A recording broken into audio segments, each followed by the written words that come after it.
Maverick News presents The Rick Walker Show. Defrag your mind.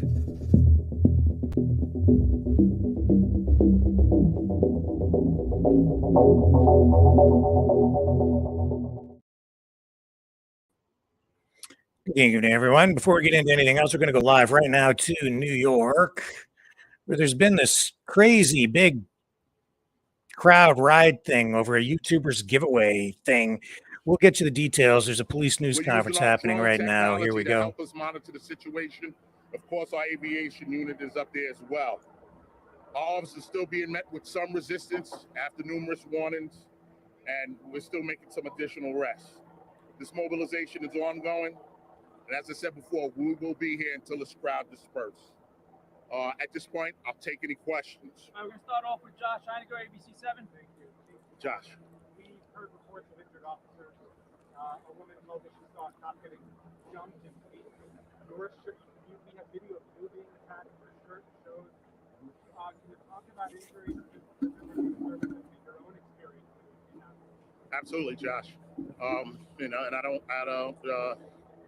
I believe the woman's account is possibly right, even though I don't know exactly what she's speaking about. Our officers were attacked. We were in there. We were crushed. We were pushed. I had officers on the floor. As you see, I'm a little embarrassed because I'm very dirty right here, but I was in the middle of the crowd. I was hit with multiple objects as well. I think I have a couple of injuries, but I'll figure that out once I have time to think about it. But in terms of any officers treated for injuries that you know of? Yeah, we had one or two officers removed, and we had officers out here. I had officers who got hit and were hurt. They stayed and helped us to control this. We're going to go Associated Press. Yeah, hi. Hi, sir.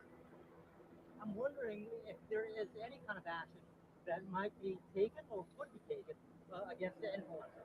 Absolutely. We're in contact with the influencer.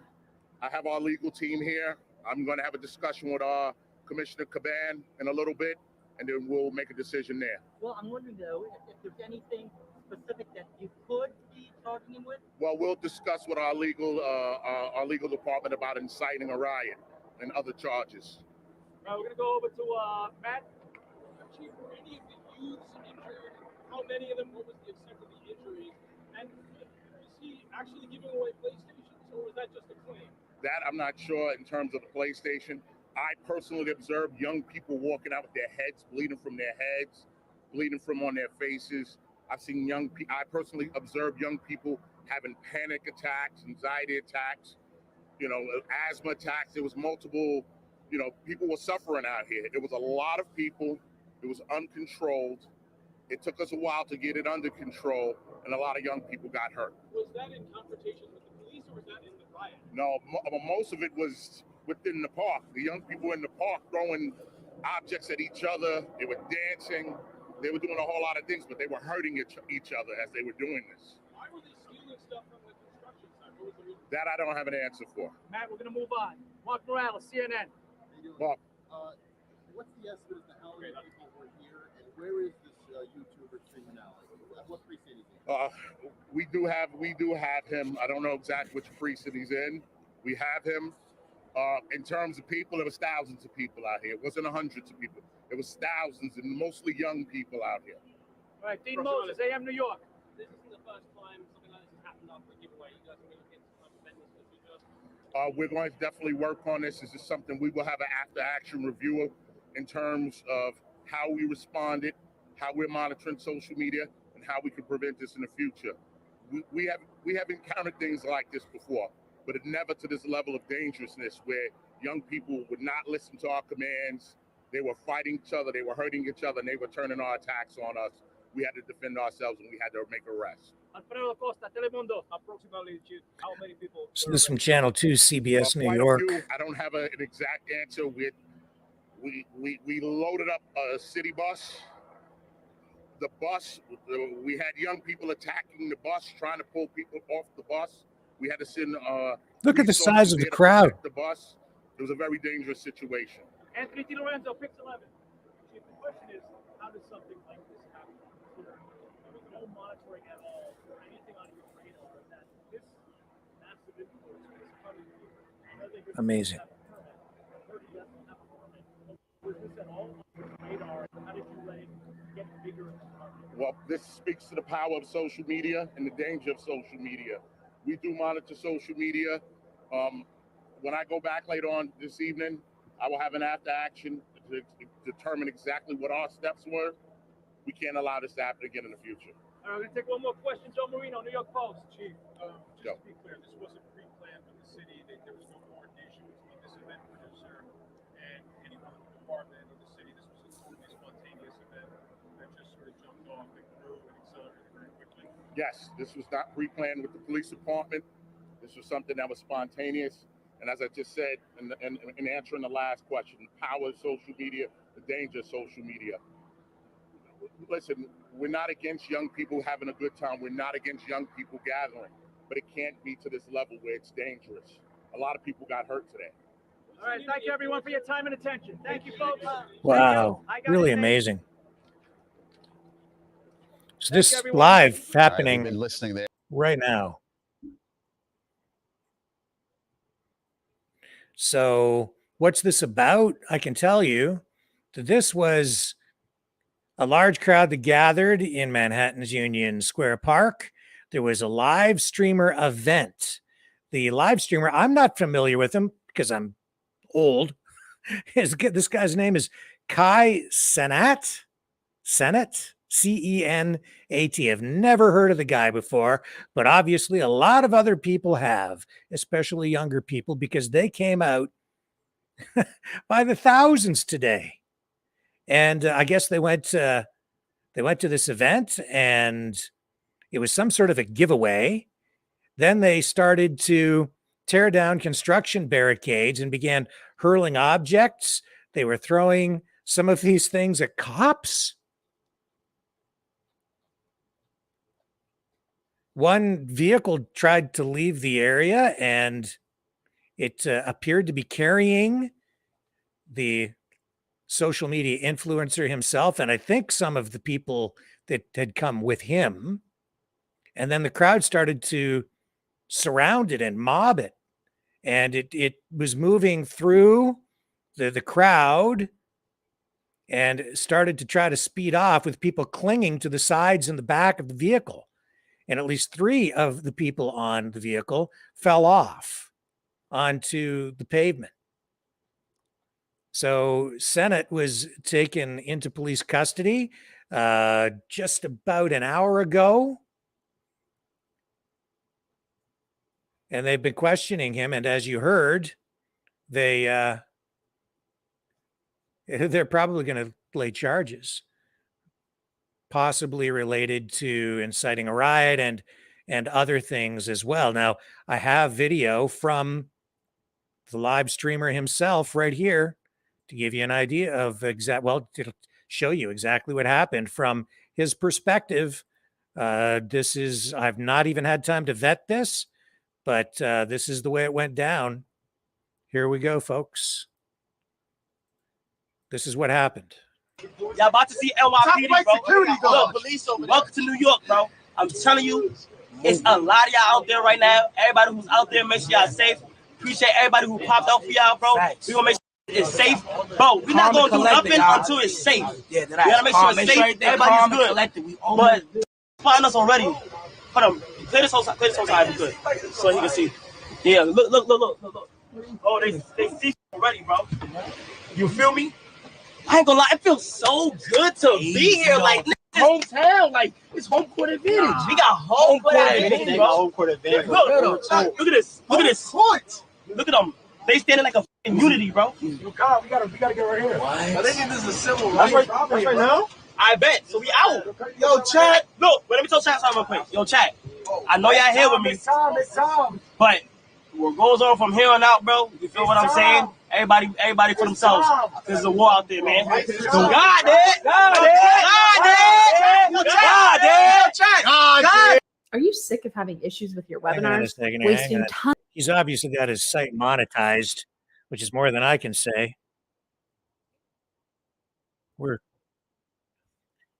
Hang on, here we go.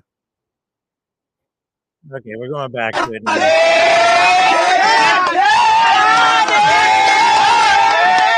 Come on, God, turn me up, man. Oh, shit. Oh my God, it's yo, make sure y'all protect Chris. He got the motherfucking camera. He got the mafia. Yeah. Your book bag, boy. Yeah. I can't have nobody bumping into my. All the A&P out here, man. Yeah. Let me get off first. Oh, where we going? Where the park? Where the park at? Right here. Oh, we out. Okay, out to the middle. Y'all in front. Yo, I can't have nobody bumping into my book bag this time because we've seen it close to free.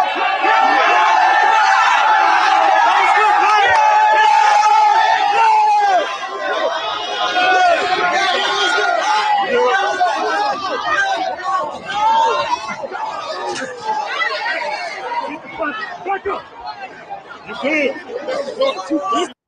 splitting up. They splitting up. I'm next to him. Yo, I cannot go out there with the book bag. The lower Manhattan, and you can see news helicopters are overhead. That's Union Square Park. The park has been swarmed and basically overrun by people. Look at the crowds of people there. In fact, subway lines, bus lanes, they're bypassing Union Square. It's a big subway station in Manhattan. Apparently, what had happened here is a popular Twitch streamer was holding a video game giveaway. If you don't know what Twitch is, you're not alone. I barely know what it is. It's apparently a platform where you can watch other people play video games. Which is a thing. A lot of, Sounds clearly. incredibly boring, but obviously it's a thing. So this Kai Cenat was going to do a giveaway. He announced it on his Instagram feed. And look at this. It's basically become a mob scene there. They're on top of cars. Yeah, this is Union Square. Well, Sandra, as you can see, I am standing next to the Union Square subway station entrance where it looks like it was closed off because of construction. But look up on top of that. That's what's happening on top of the subway station entrance. There's, I can't even count, countless people up on top of there. They're climbing it right now, as you can see. In fact, if you can pan to your left, they're actually on top of the statue here at Union Square. I've actually got a couple of his followers here with me who can kind of explain to us what they were expecting, what happened. Young man, give me your name real quick and tell me why you came out here, what you expected to happen, what did happen. All right, my name is Dilakwan Tavius. So basically, it's a Kai Cenat, Phantom, all of the AMP members, I don't know about all of them, but they pulled up, do a little meet and greet and a giveaway for the fans. Giveaway of what was the understanding? So, from my understanding, PS5s, video game accessories, PCs, but I don't think they will actually give away an actual PC because how is somebody going to carry that? So I'm pretty sure it's gift cards for them to then go and get the P5 themselves. Safe to assume that you, along with your friends, came out here thinking that you would get some freebies. Is that correct? Not that we're thinking, but there's a chance to because there's so many people and there's only so much you could give. Has any of that happened? Is he here? He's here right now, yeah. And they were giving out, but people are being people. There's so many people here. People are pushing around, so you can't really get it organized. Okay. And before we came on, you were telling me that, in your own words, that some people out here were bugging out. Explain to me what you saw, what you meant by that. Bugging out, like you can see, there's no excuse, obviously, for what happened, but, stuff like that just happens all the time. People being reckless. It's New York City. Stuff like this happens every day. Well, I wouldn't say every day, but... Oh, what? You know what I'm saying? Well, thank you, and be safe. As you can see, Sandra, we've also heard and seen incidents of construction equipment behind me. I'm going to show you one last live look again of what's happening here. Construction equipment being tossed around. We saw smoke. I'm not sure if that was a fire or some kind of smoke bomb. Again, this was all sparked by a Twitch streamer, a social media influencer. He has 20 million followers. He asked them all 20 million followers for what was a PlayStation 5 giveaway at 4 o'clock. Apparently, we're also hearing that people showed up only to find out there were no freebies. And as you heard, he is here. At one moment, he was live streaming in a van nearby, but he did step out. I think I have like 12 on Twitch. We even observed Chief of Department Madry out here having objects thrown at him. Cops are obviously outnumbered out here. Stefan, I don't want to interrupt you for one quick second right now because you're looking at live pictures of a car that was literally covered with people, and we do believe that that was the vehicle that had Kai Cenat in it, which you can see now. Kai Cenat. Never heard of the guy. Has 20 million followers. The area. That is why you're seeing that crowd there chase after. That's it. That's the vehicle right there that they believe Kai Cenat is in right now. As Safan was saying, he was there. He was in the crowd for a little bit of time, but clearly this was an out of control crowd, and no freebies given away, no giveaway whatsoever getting in the car. But clearly you're looking at a very dangerous situation with this car now driving pretty fast with those people clinging on to the side and top of it. It's mind-boggling. It's mind-boggling why they're not stopping to let these people off the car. And someone fell off. Okay, joining us now is Bob Boyce, former NYPD, to talk more about this situation. Bob, can you hear us? It's Liz Cho and Sandra Bookman. I can, Liz. I can hear you. Okay, we know you're on the phone. I don't know if you have an opportunity to see what's going on in Union Square, but talk to us a little bit about police procedure. Obviously, this was a situation that police were not expecting. So how is it that they start getting the upper hand in crowd control here? So they call the level 3 mobile. So you can see what happened. I mean, it's just an out of control situation. And it looks like they didn't even end up giving anything away to anybody. All this for some gift cards or some video games. I think they're lucky nobody was killed. At least it doesn't look like anybody was killed at this point. Just absolute, well, it says it right on the screen there, mayhem in New York City. What a crazy event. Kai Cenat. Never heard of the guy before. 20 million followers on Twitch. 20 million followers on Twitch. Here's another angle. We'll pull out of this. Bunch of different news clips there for you.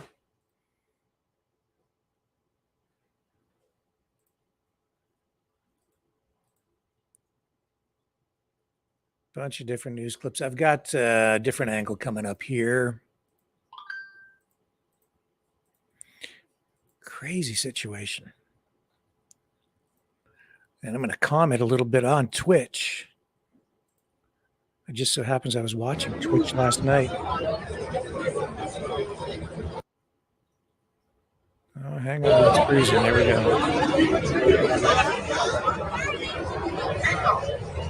Another look at what was going on there.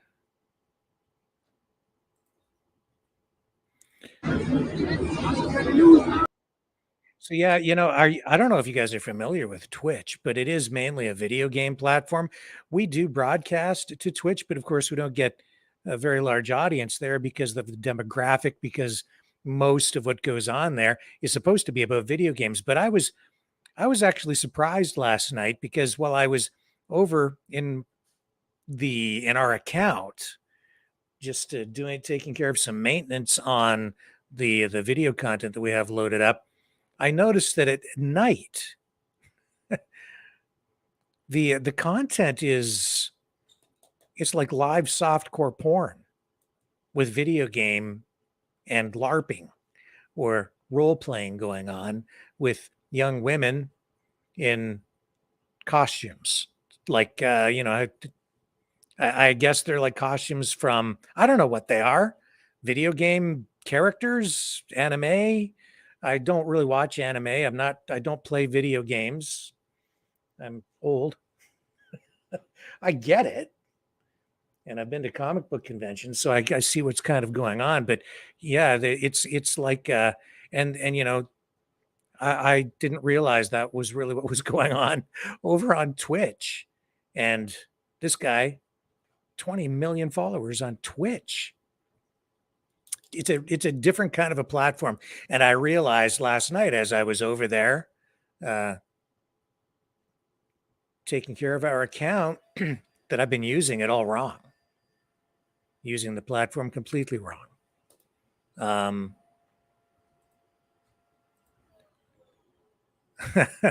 Yeah, it needs to be more interactive over there if you want to build an audience. Maybe we'll go over there and start doing more interactive stuff and if I can figure out how to make the best use of the platform. But Let me go to a quick break here and we'll come back. We have a lot of other stuff to cover tonight. And coming up at 7 o'clock, Lori will join us with Anastasia Battle is her name. Our guest tonight, special interview. She is one of the organizers for an upcoming No Nukes peace protest in New York, I believe. And we'll tell you all about that at 7 o'clock. But we have other news to cover before we get to that point. So don't go away. I will be right back after this.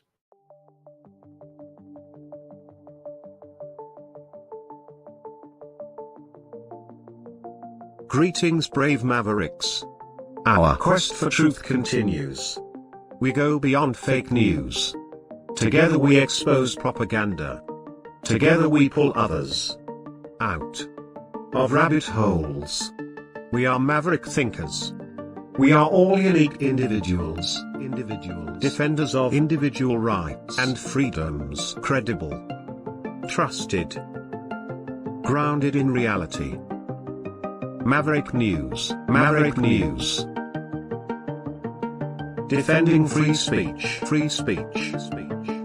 Donate at freedomreporters.com. Do it now. Tomorrow may be too late. Maverick News. The world is watching.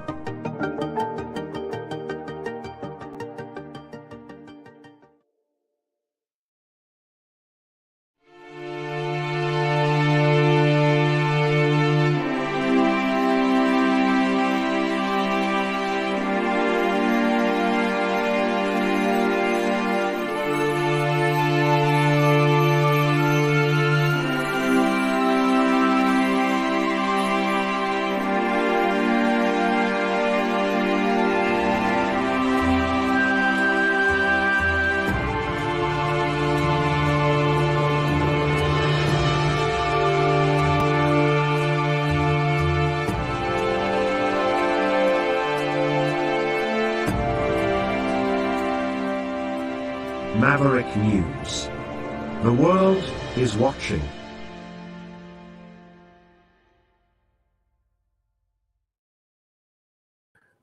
So, first story out of the gate tonight, we're actually part of. It's all about censorship and the state of social media. Now, I guess in a way it relates to what we just watched because you just saw the power of social media. And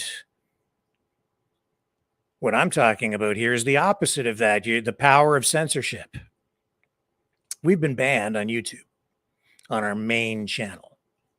You may be watching us, one of the very few on one of the alternative YouTube channels that exist that may be carrying us tonight. I think Lori has a YouTube channel that is probably picking up this feed. There is, I think, one other YouTube channel that might be carrying it, but our main YouTube channel, we've been banned for at least a week, maybe longer. We will see. And it is because of last night's show.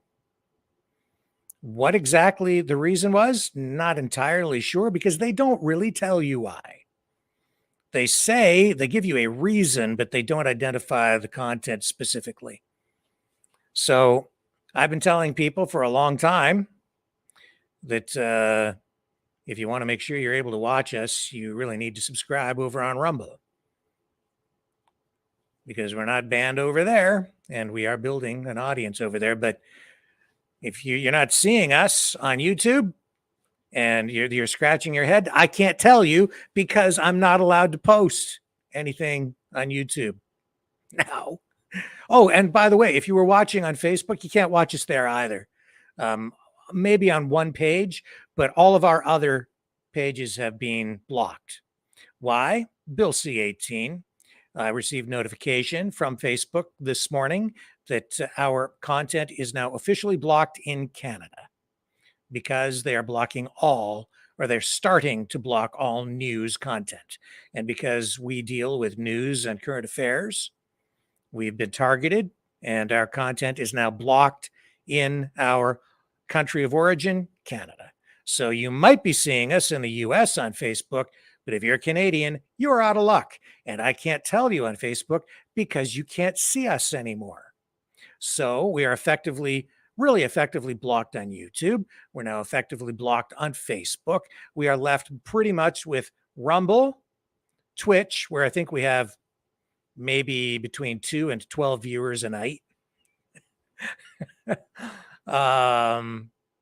Where else are we broadcasting? Afterward, I will upload this to CloudHub, BitChute, YouTube. We actually get viewers over there. We get a lot on CloudHub every night. We get quite a few over there after, but we can't broadcast live to that platform. We are on Twitter as well.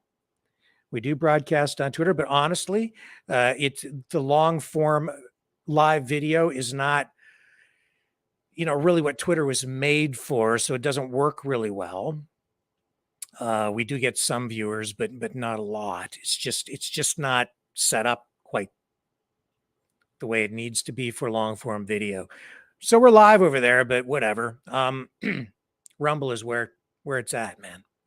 So, I do know that we have viewers on there tonight, but now it's going to be difficult for at least a week to direct people over to Rumble. A lot of people think we're just not on the air, not broadcasting. And that's, for us, unfortunate, but we'll come back. We'll bounce back.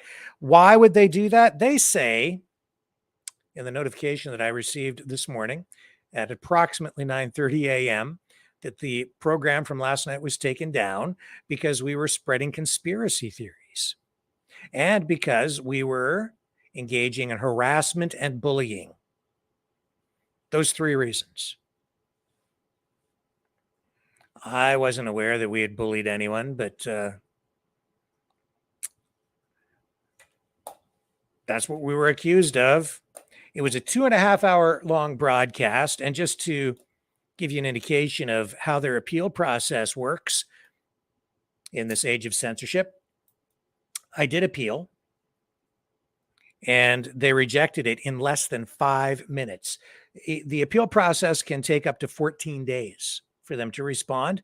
In our case, less than 5 minutes. I had a response. They rejected the appeal. The appeal process is supposed to go through a senior YouTube reviewer, a person who was not involved in the original decision to ban somebody, which means they have to review the content and the reason for the appeal and the reason for the ban or suspension. The broadcast was 2.5 hours long. How does someone review a 2.5 hour long program, consider the material, consider the appeal, consider what was said, consider all of the information or evidence, if you will, and then come down with a judgment and conviction on a 2.5 hour long video that they would not have seen before in less than 5 minutes? It was instant. It was like they obviously didn't even take the time to review what was sent in by me. What was the content that got us banned? In my view, it could have been many things. It could have been several things.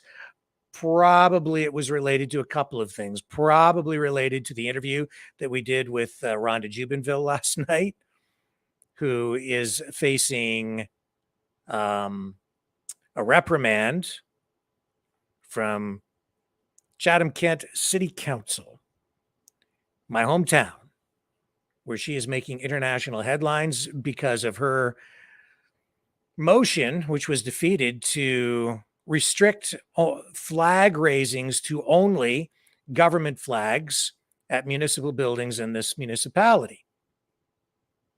That means no more special interest groups' flags to be flown outside municipal buildings.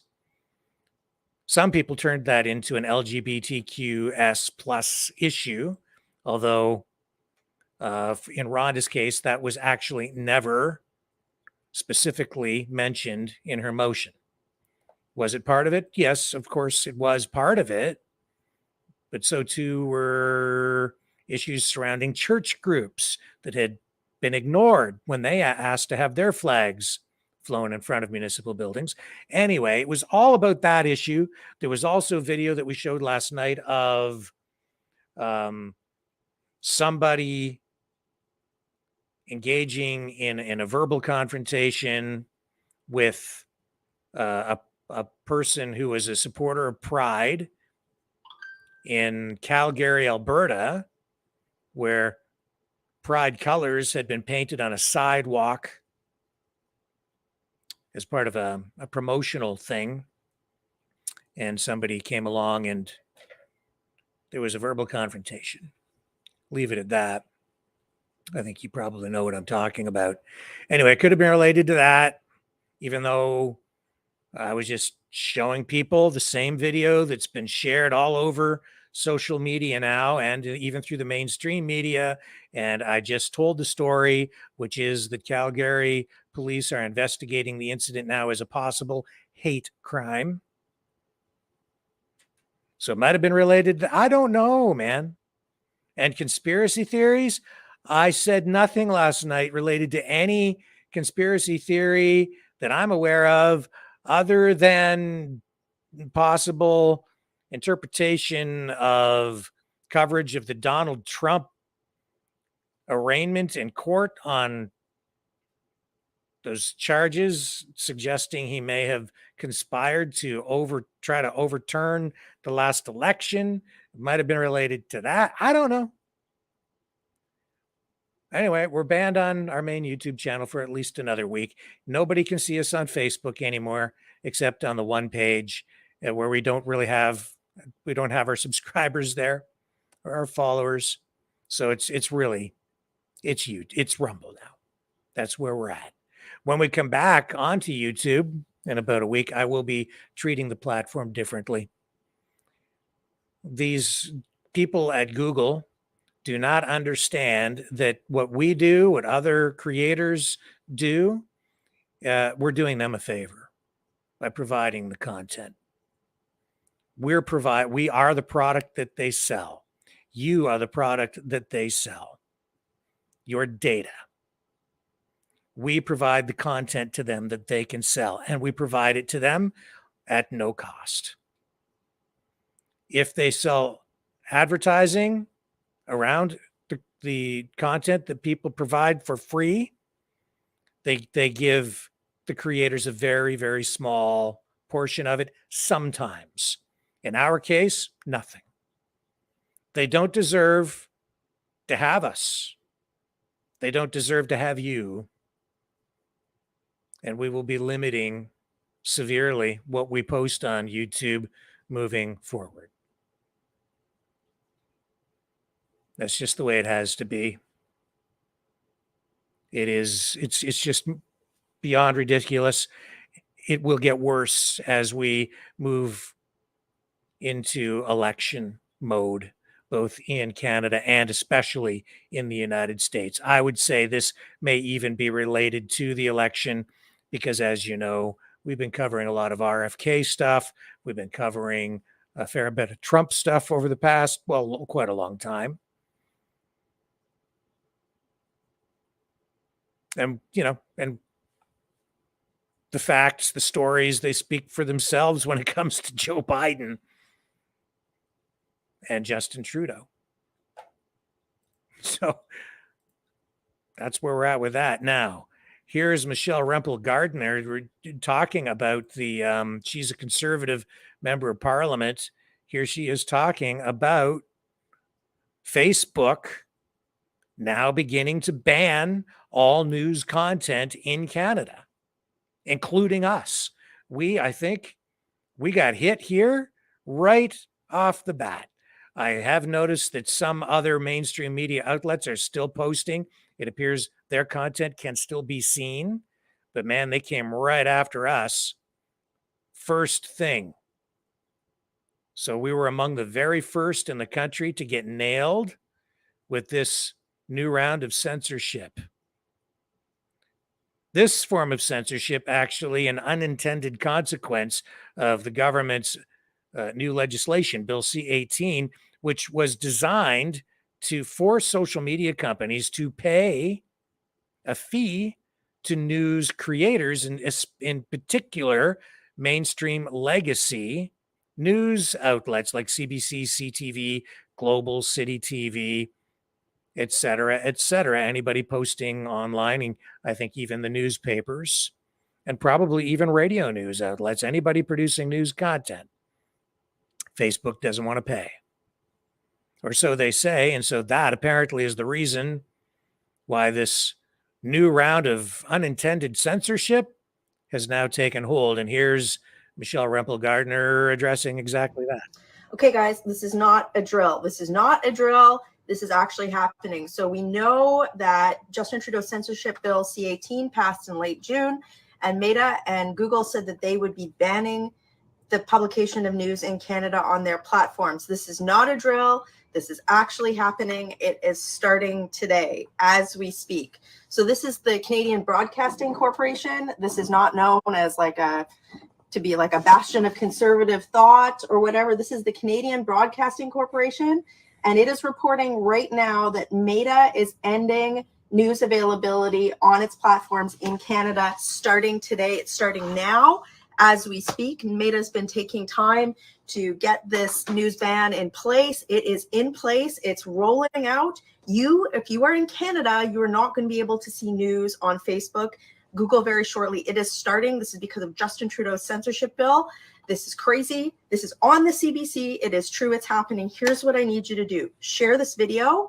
This isn't partisan. Every Canadian needs to understand that because of Justin Trudeau's censorship bill C-18, they're not going to be able to see the news on Facebook or on Google. Okay? So that's number one. You got to share this video. Number two, there is a link in the description of this video. So if you go out and you look in the link of the video description, I'll put it in the comments in a minute. I have been trying to write to you to create loopholes in this because I knew it was coming. So I'm writing to you. Every day I'm trying to write as much as possible to give you updates on what's happening in Ottawa.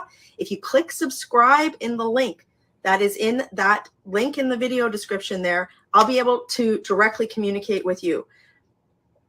To be honest with you, we don't know what's going to be banned. We don't know how this is going to roll out. We don't know what links are what you're going to be able to see. We already knew that Facebook had algorithmic type bans before this even started, but now formally there's no sharing of news in Canada on Facebook. So again, that's a CBC, that's a Canadian Broadcasting Corporation is reporting this. I need you to click the link in the video description. Please allow me to directly communicate with you. If you have other news organizations in Canada that you read or you watch, you've got to subscribe to them too. That is the only way you're going to be able to see the news in Canada. Now, some of you will put in the comments there, oh, what about a VPN? Honestly, in the fall, the Liberals have said that they are going to probably have even more strict censorship regulations, more regulations of the internet. We don't know what's coming down the pipe here, but we do know starting today that Facebook and Google, because of Justin Trudeau's censorship bill, are blocking the news in Canada. So again, this is critical. There's a loophole for me to communicate directly with you. Click the link that's in the video description. I will put it in the comments as soon as I'm done, and click subscribe. It is free. It allows me to tell you about what's happening in Ottawa as opposed to using this platform because I don't have a choice anymore. This is the way that I need to communicate with you. So you have to share this video. I know I sound like a broken record coming on here all the time, but guys, this is like, how can we hold the government to account if they've passed bills that allow this type of censorship? And that's exactly what they want. Do you think that Justin Trudeau is sad today that Facebook is banning the news? No, of course not, because he doesn't want people like me or other people that are reporting on what's happening or discussing the news in Canada. He doesn't want that to be out there. That's why he passed this bill, right? Seriously. So this is what's happened. I need you to, again, just take 1 minute. Honestly, click on the link that's in the video description. I'll put it in the comments. Click subscribe, share this video, and let people know this is nonpartisan. I don't care how you vote. In order for us to have any sort of political discourse in this country, we need to have news. And today, Facebook is starting to ban the news. It's starting. It's happening. You guys have known it's coming. I think a lot of people didn't think it was actually going to happen. It has started. This is crazy. This is Canada. This is happening in our country. The only way that we can fight back is if we know it's happening. And so I just ask you again, I'm trying to create loopholes for you guys. Click on that link, click subscribe so I can keep in touch with you and share this video so that others know just how crazy this is. Support the news that you do subscribe to. It's so important today to have that direct communication link with me. I don't know what's going to happen with this platform now that this is rolling out, but please click subscribe. The article that's in there, the link there, it's telling you about this big, massive thing that happened in Prince Edward Island with Chrystia Freeland and the carbon tax, unpacking that for you.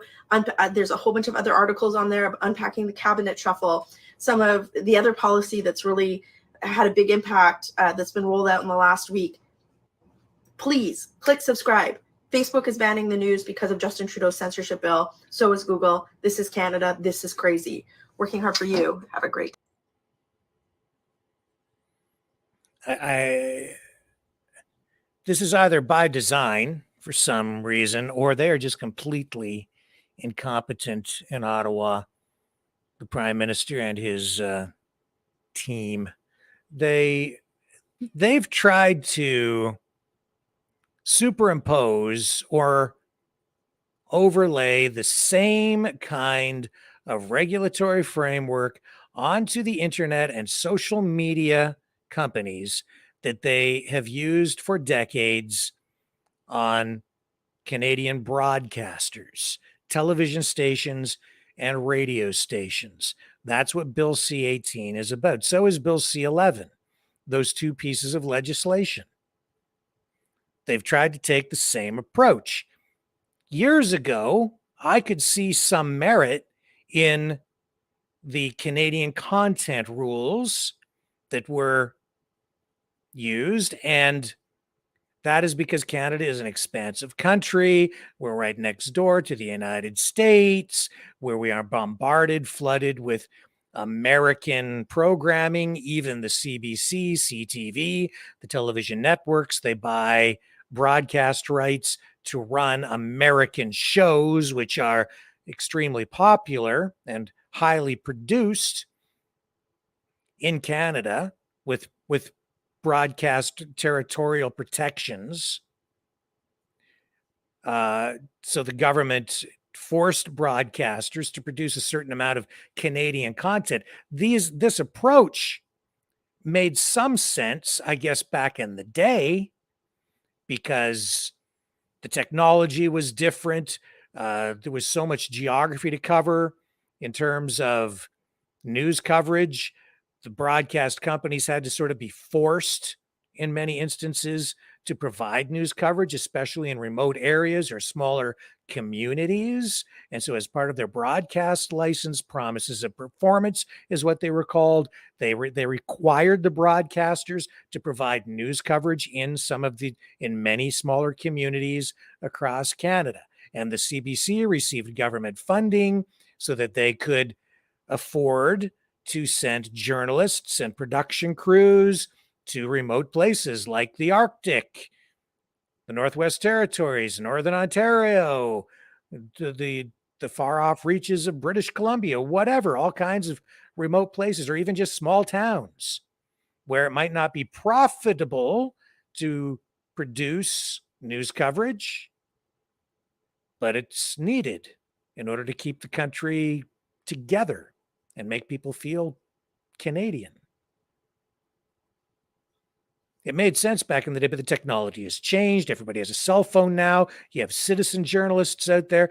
They're holding on really hard, squeezing very, very tightly and squeezing these social media companies. And now, as a result, you've got this unintended consequence where they're just all the news is going to be gone on social media. And we're gone. We're gone on Facebook. We're gone on YouTube. And I am speaking into a vacuum tonight, except over on Rumble, where we do have an audience. And also, Lori can hear me. Yeah, you're not alone. I can hear you. We're both speaking into a vacuum together. Hey, guys, if you look under my name right there, if you're looking for us on YouTube and you can't find us, search YouTube for Strange Bedfellows Podcast. And at least for now, we are simulcasting what should be on our main Maverick News channel, but They freaking banned us again. Dude. And Facebook. Both. Unbelievable. For different reasons, of course. I mean, Trudeau's doing his thing, censoring the news up there in Canada, and here in the States, Biden is doing his thing, censoring his opponents on YouTube. By the way, speaking of his opponents who get censored on YouTube, Robert F. Kennedy Jr. just filed another major lawsuit against Google and YouTube on Wednesday, alleging censorship, which we know is happening. It's absolutely a fact. You know, every time my old YouTube channel, which was banned permanently, every time I posted a video about Kennedy, I would get it removed or I'd get a strike. Then they demonetized me. And finally, they just cut the channel completely and banned it. So I've started over with a new channel. Don't have many subscribers yet. I'm trying to rebuild all those subscribers I lost over at Strange Bedfellows podcast. But I just read the legal complaint last night that Kennedy filed. It's 27 pages. It's delicious. I would encourage everyone to go read it. He is going to take Biden behind the barn and spank him. But the best thing about this lawsuit is discovery. Now we're going to get the YouTube files. We have the Twitter files. And because of the lawsuit Missouri versus Biden, we got a lot of files out of Facebook, proving that there was, in fact, communication between the White House and Facebook. And the White House was telling them which accounts to take down. We know they did it on Twitter. So do you really think they're not doing it on YouTube? Of course they are. Yeah. Of course they are. Yeah. So he's fighting for us. This isn't just a lawsuit for him. You know, it's not right to censor anyone, but especially a presidential candidate, whether you support Kennedy for president or not. It's just wrong. So, but the lawsuit is very clear that it wants the accounts restored as part of the remedy he's seeking of everyone who ever had a video about Kennedy removed. That means us. That means me. That means you. Yes, that's right. That means Mike Tyson and Theo Vaughn and Jordan Peterson and Luke Radowski and so many others, Kim Iverson, who've had our videos about Kennedy taken down, had strikes assessed on our channels. We are punished if we talk about this guy.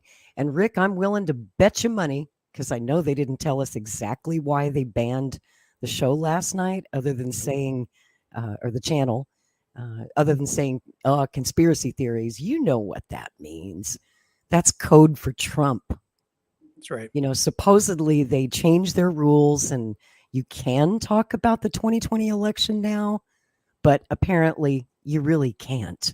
No. Because if Trump says one word about it in public and you live stream it, your channel's going down. And that's what happened. I'm willing to bet you, because there was nothing last night, nothing that was violent or harassing of anyone or anything like that. And I just can't see any other reason for it. It was the day of his indictment. So they cited several different reasons, and the Trump thing, of course, front and center. But then there was also that interview that I did with Rhonda, and she's thinking, you know, well, I shouldn't say she's thinking, but what I'm learning is that even over just at the local level, there may have been people who complained about the interview because of this, you know, the pride flag issue, and things have ramped up over there to the point where I'm hearing that there's going to be she's been reprimanded. She's been docked. It looks like they're going to take her paycheck away for 3 months as a municipal councilor. And now it's gone crazy. Some of the councilors are asking for police protection on the night when they review the motion to have her reprimanded, to have her the approval in place, which council has to vote on in order to take her pay away, all through the ethics commissioner. So some of these people have got the smelling salts out, these other council members over at City Hall here, and they're asking for police protection on that night. That blows my mind. Me too. It seems illegal to take a city council member's pay from them for 3 months. Yeah. So that ought to be illegal. She should sue. They say you can't sue City Hall, but what if you are City Hall? Can you sue City Hall if you are City Hall? I mean, she is working at City Hall. And it's a local issue, but she, like I said, she's making international headlines, and wow. And you see it ramping up here. And then from here, that same issue has been dealt with at many, in many, many municipalities, most notably in Dearborn, Michigan, where they dealt with this same issue, and they voted to ban the pride flag specifically in that community. And so she didn't even identify specifically the pride flag. She just said government flags, and she's being accused of bigotry, bullying, and hatred, and these things, right? Mm. But over there, it was specifically about that. It's just everything has gone insane. What a bunch of snowflakes. Man, we live in snowflake world. I mean, I know it's Canada. You guys get a lot of snow, but come on. You know what? You know what you should have done on Facebook? You should have just changed the name of the channel to anything but news. Yeah. Here's what you do, Rick. You go to Facebook, you start a new account, and you call it Cute Cat Videos or Hot Chicks in Bikinis or anything but news, video games, right? Yeah. And you'll have 20 million followers. Just don't put news in the title or the description, and you'll be okay. Take it from me. Like I was on Twitch last night, and I didn't know they had hot chicks on Twitter. Wow. I was like, what is this? It's like it was like at 11 o'clock or 12 o'clock, and it's like hot chicks in video game LARPing costumes, role playing, and there was some big fat dude with his shirt off in the picture-in-picture thing, and people were donating to get him off the screen, and other people were donating to get him back on the screen. And I'm like, what is going on?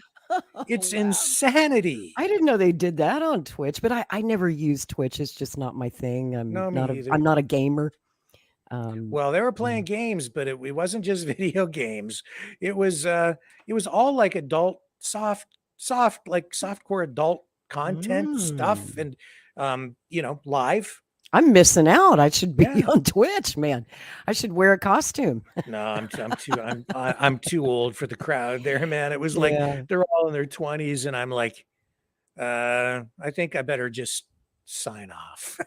That's when you know you're the old guy in the room, right? That's right.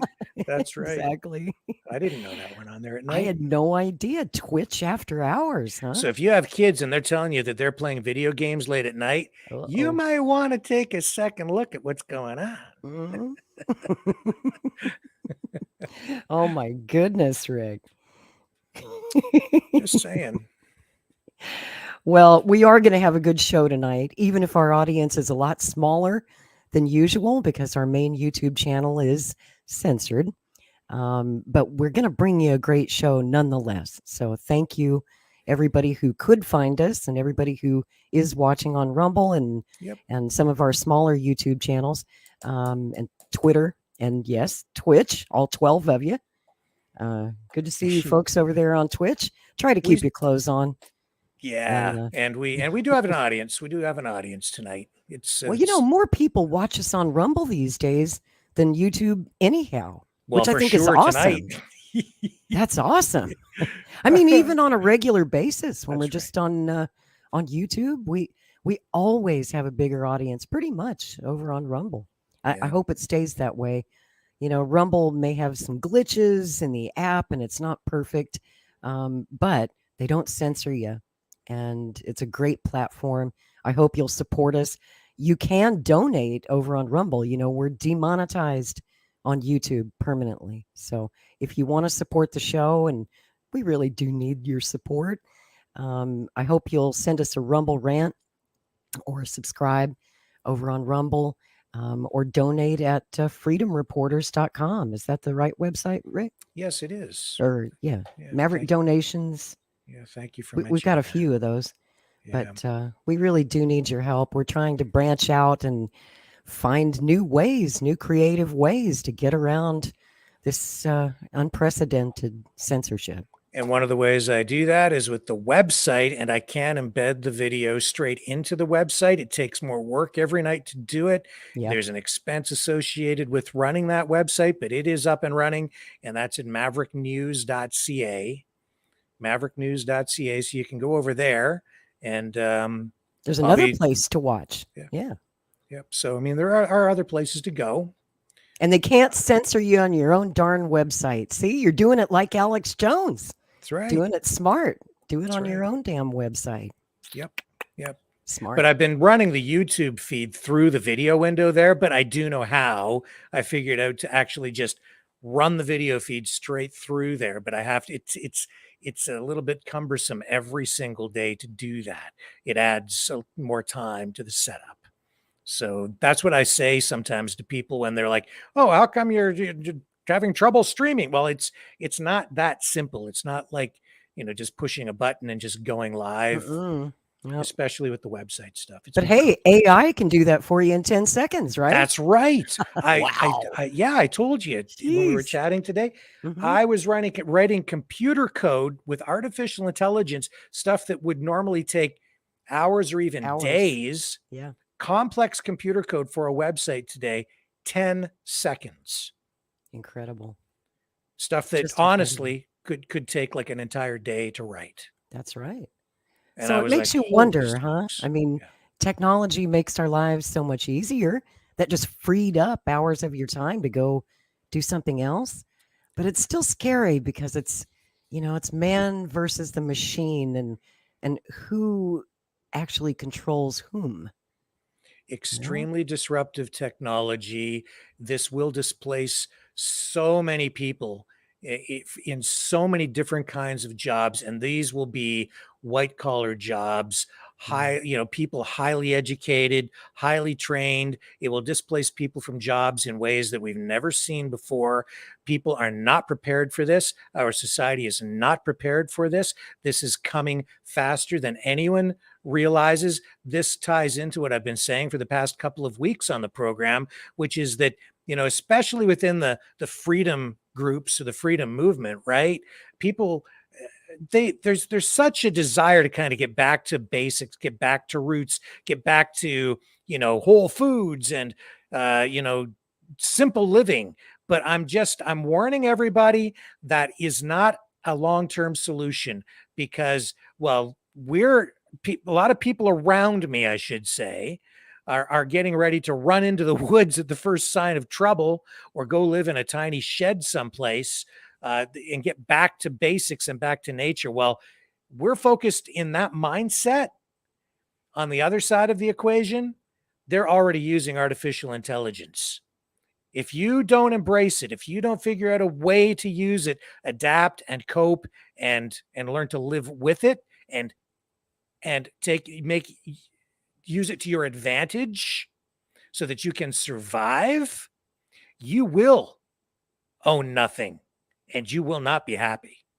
I can guarantee you, because this is what is coming. And it's coming faster than a speeding bullet.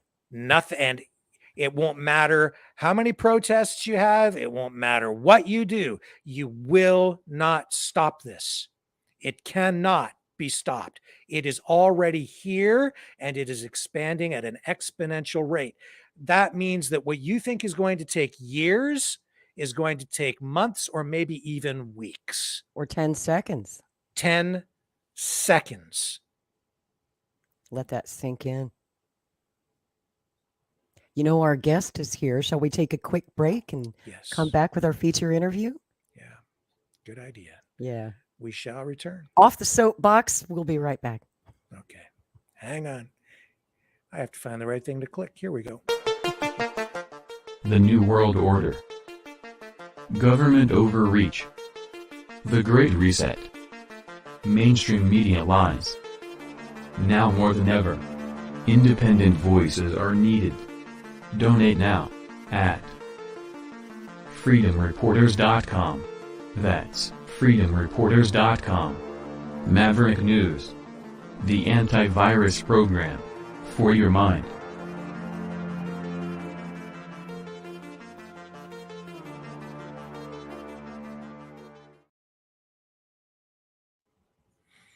Here we are, and shall we bring in our guest? Yes, we Let's shall. do it. Yeah. Yes. There she is. Hello. Hi, thanks for having me. Very nice to meet you. Good to meet you too, Rick. Great to see you. We finally meet face to face. You know, we've been doing Twitter spaces and stuff together, so we know each other's voices, but we've never actually seen each other's faces. It's great to see you, Anastasia. Yeah, good to finally meet you too. Folks, I'd like to introduce you to Anastasia Battle. She's an organizer with Humanity for Peace and the Schiller Institute. Some of you may have been watching Strange Bedfellows on Saturday night, where we had Jose Vega and Kynan Thistlethwaite on the show to talk about their movement, the LaRouche movement, which is a fascinating movement. And Anastasia is also part of the Schiller Institute. So they're all working together along with a number of other groups to do a big rally in New York City this Sunday. And I should probably let you tell us what it's all about rather than me running my mouth. Go ahead, Anastasia. Tell us what it's all about. So we're doing something which is incredibly ambitious, but also very important right now. And what's been happening over the past 9 weeks is we've started something called the International Peace Coalition, which actually both of you are very welcome to be part of. This is a private steering committee of people who actually think that we're facing nuclear war and we have to do something about it. So through that process of dialogue, which includes people from all over the world, especially from the global south, the United States, Germany, a number of other NATO countries, we decided that we were going to pull an international demonstration and activate everything that we possibly can. And I'm sure you guys are very aware of the interventions that Jose Vega, Kynan, myself. I'm actually the Obama interventionist. I'm the one that was you. That was me. I had the camera and I was videotaping my husband and myself at the same time. But I'm the one awesome. that yelled. Thank you. I'm the one I that love that. Obama, you overthrew the legitimate Ukraine in 2014. Victoria Nuland financed the overthrow. And of course, we got dragged out. It was great. It was marvelous. And it was on national television because it was Obama. Right. Well done. Well done. Thank you. But what was really, so this process has brought a lot of people together saying we have to have some courage right now.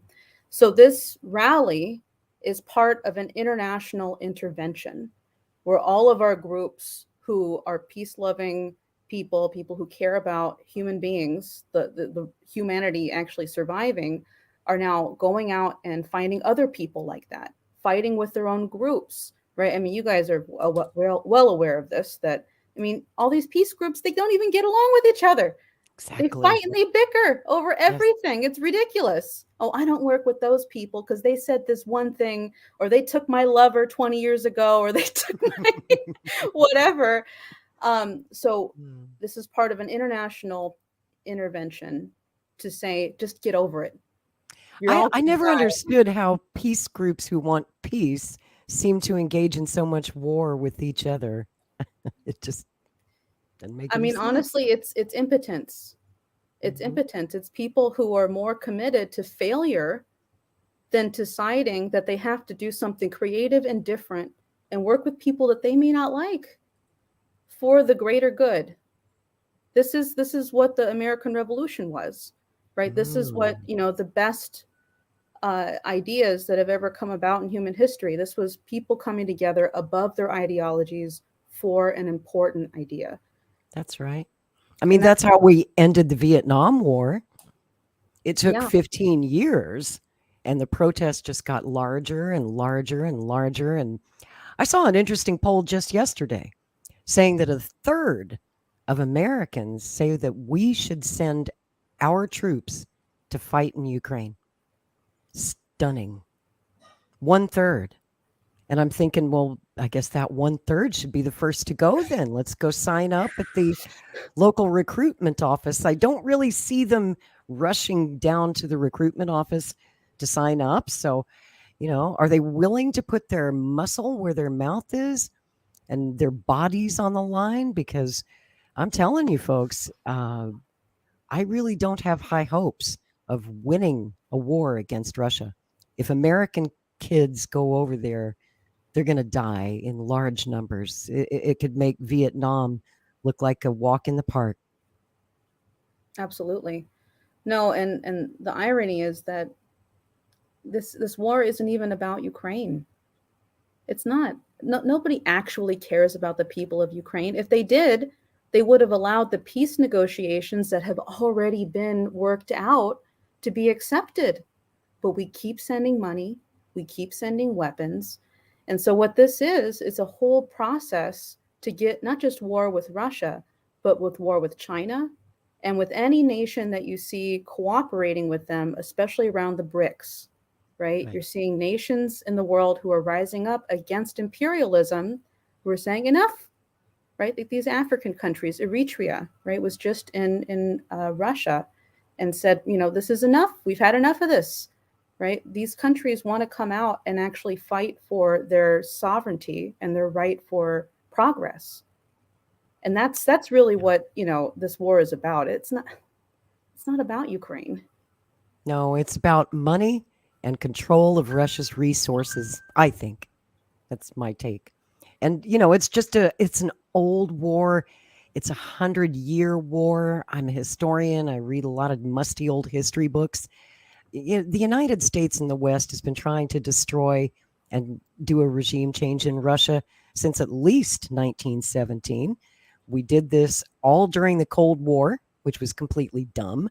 And now we're doing it again in a new Cold War.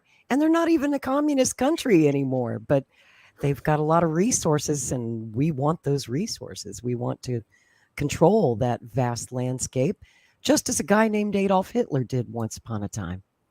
That was the whole reason that Hitler wanted to invade Russia and to conquer it, was the resources, the Lebensraum, Well, also what a lot of people don't know in the United States is that there's a whole new financial infrastructure that's been created with the BRICS, like the new development bank, the Shanghai Cooperation Organization, the Asian Infrastructure Investment Bank, and that this is allowing developing nations to sit down at the table as equals, not saying, oh, Mr.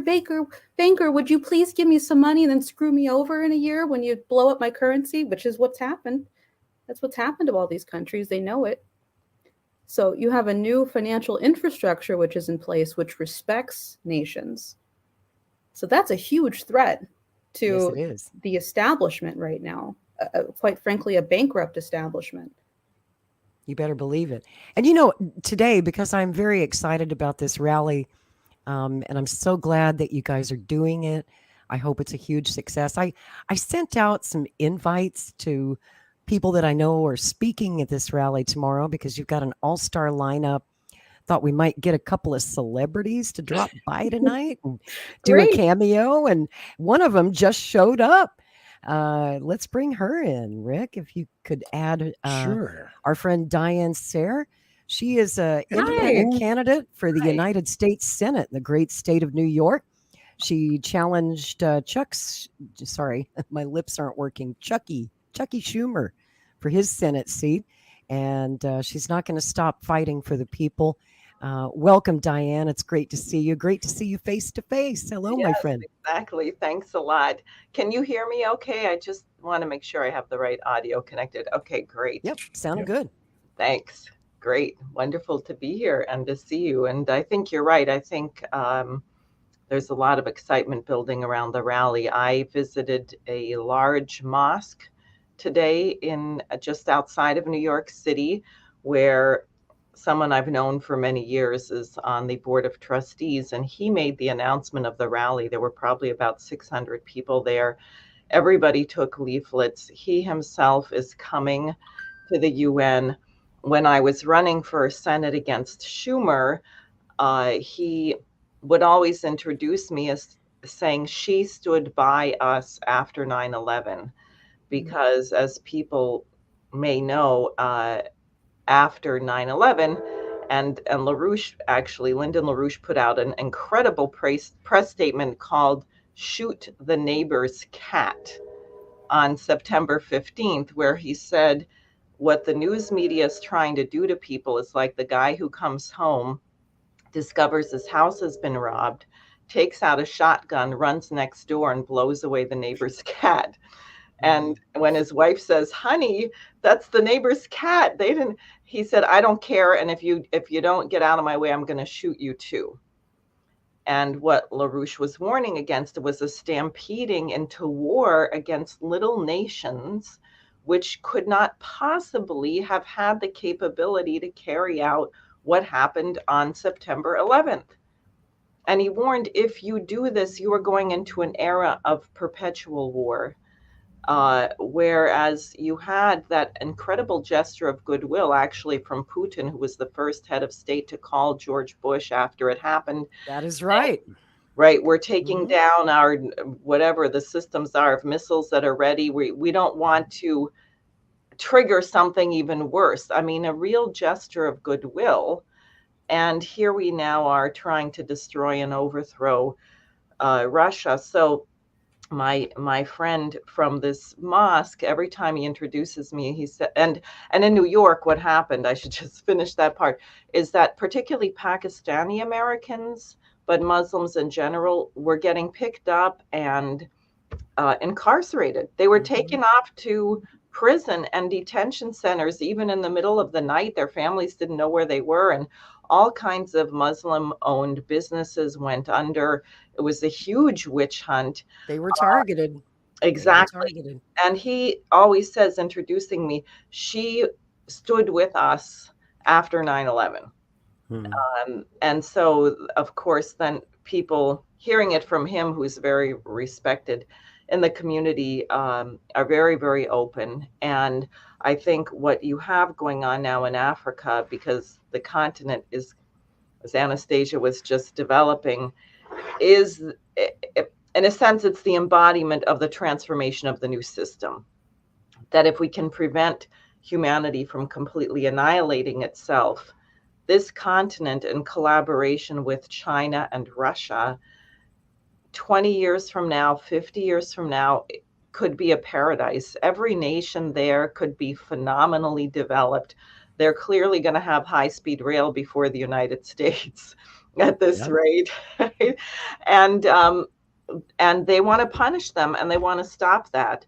So you have a block of West African countries, and now including even Algeria, warning, because in Niger, there was just a coup against the government, and the U.S., you have to put the president back in. You have to put him back in. And the African nations are saying, no, we don't. No, you don't run us anymore. And I spoke with a young man from Guinea. He thinks that World War III could actually start in Africa. And because the tension is now massive. This is the front of the transformation. So I think people having this sense that it's really either a new era or a dark age and mass death. There is no in between. There's no middle ground. As Lincoln said, a house divided cannot stand.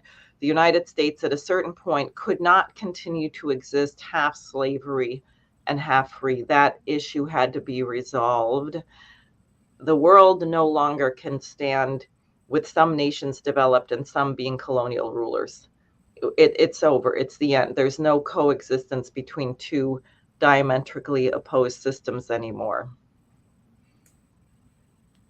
Rick, did you want to pop a question at Diane? I think she's only got a few minutes, so here's your big chance if you have a question for her. I really don't know where to take it other than, what do you expect to happen tomorrow at this rally? You have a star-studded lineup of anti-war activists who will be speaking. You want to talk about that? Yeah, tell us who else is speaking. Of course, you're on the bill. We know our friend Scott Ritter is, but who else is joining you tomorrow? Garland Nixon will be there.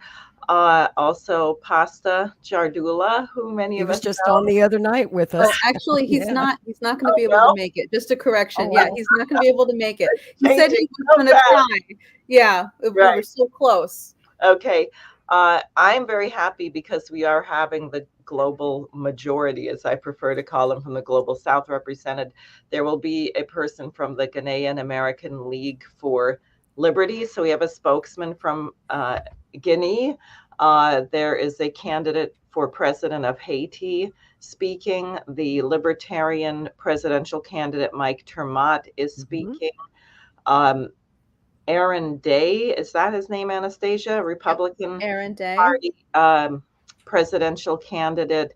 Anastasia can say more. And it is Sunday, not tomorrow, but Sunday at 1 p.m. And I'm sure I'm missing some people who Jose Vega. Oh my goodness. Yes. Oh, Jose. Yeah, he's going to be there speaking. Yeah. And Gerald Celente, I saw, was on the Yes. bill. Yes, That's he great. is. Exactly. No, I think it's very, I don't know what will happen. I've been pleasantly surprised by the people I've been interacting with in the last few days who say they're coming, including a very prominent former city council president in Brooklyn, the Brooklyn area. And as I said, this medical doctor who's the trustee at this mosque. These are people who don't typically come out in the street, which is what indicates to me there may be a shift. Is it big enough? I don't know. This is not the end of this. I mean, obviously, all of us here are going to continue being active until we get this nuclear war danger off the table. And to This me, this Diane, date this is, is oh, this sorry. date Go is ahead, Lynn. important, right? And we haven't mentioned that yet, but you picked Right. this date tomorrow specifically because of, and I'll throw it over to you to just let people know. It's the day that the United States dropped a nuclear bomb on Hiroshima. It's the only time in human history that we've ever used nuclear weapons, and it was done by the United States. And so this is Not once, but twice. Twice. And then a few days later on Nagasaki. And at this time, when we are so close to nuclear war, this is the most appropriate time to talk about this, to honor the people who were killed. It wasn't just, I mean, they were obliterated. They literally don't exist. Their bodies were obliterated. I mean, there's horror stories. I mean, I don't know how, you know, what, on your show, how much I can say, but I've read some of the testimonies of survivors, and it's absolutely horrific. I mean, it's literally like a horror story of, you know, people describing their skin peeling off or, you know, the eyeballs melting. It literally is horrific. And when you think about that, that's what human beings did to other human beings. This isn't a regular war. This is an act of terror. It's an act of terror. And this is never something that we should ever allow to happen, ever. And for us to get to this point right now where we have state officials that are saying we could win a nuclear war, or you have people abroad in NATO countries who are saying we could win a nuclear war, this is absolutely insane. It's completely insane. And the majority of the population, I think, agree with that's insane. And so I thought all that sort of talk went out after the Cold War, but boy, was I wrong. It's back, you know? Why I do you thought guys we'd think that evolved. there's so much complacency or acceptance of that idea? You know, the idea that there could be even a limited nuclear exchange, that it some way one side could win a war like that. What has changed? Drugs. I mean, I'm not really kidding, but do you know the percentage? And I don't just mean weed and heroin and cocaine. I mean, psychiatric meds. Everybody's mindset is being managed. It's crazy. People are told you shouldn't be depressed.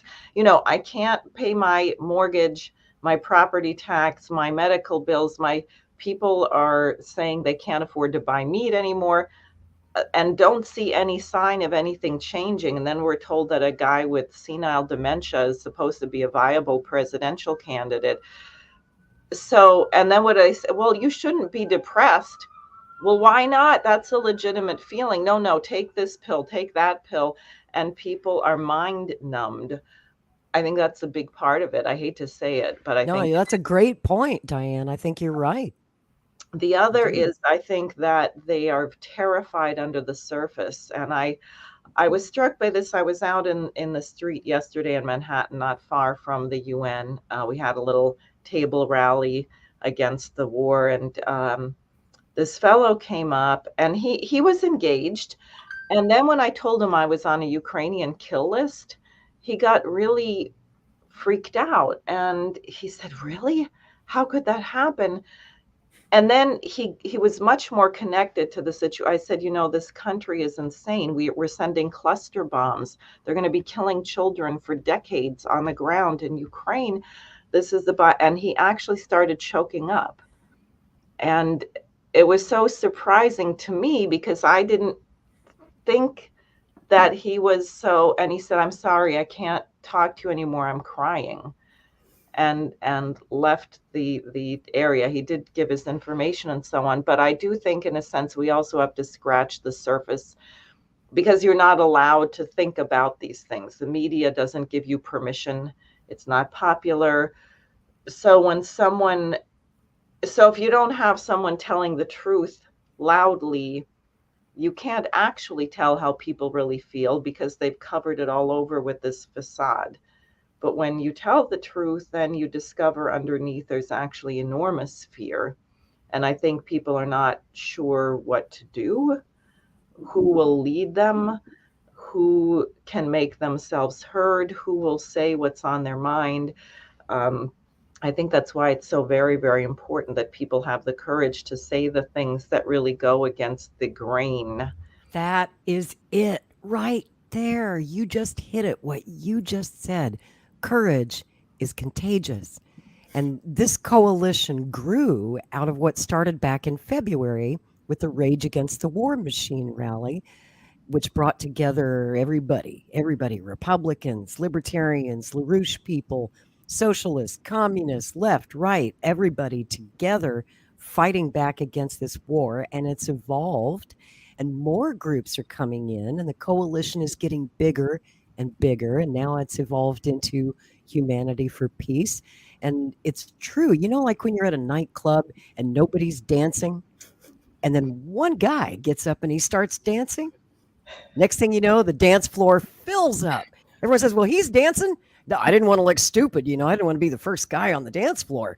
Right. But then one guy has the courage to get up and look stupid on the dance floor, and then everybody else does too. So it's really the same thing when it comes to activism, especially on topics like war, anything controversial. We saw the same thing happen with the anti-mandate rallies, like the Freedom Convoy and others, where people were afraid to come out at first, but then they saw the crowd getting bigger and bigger, and they got off their ass and they got down there. So I think that this is going to continue to grow. And you guys were there at the very beginning, trying to be those first courageous people on the dance floor. And, I have a question, though.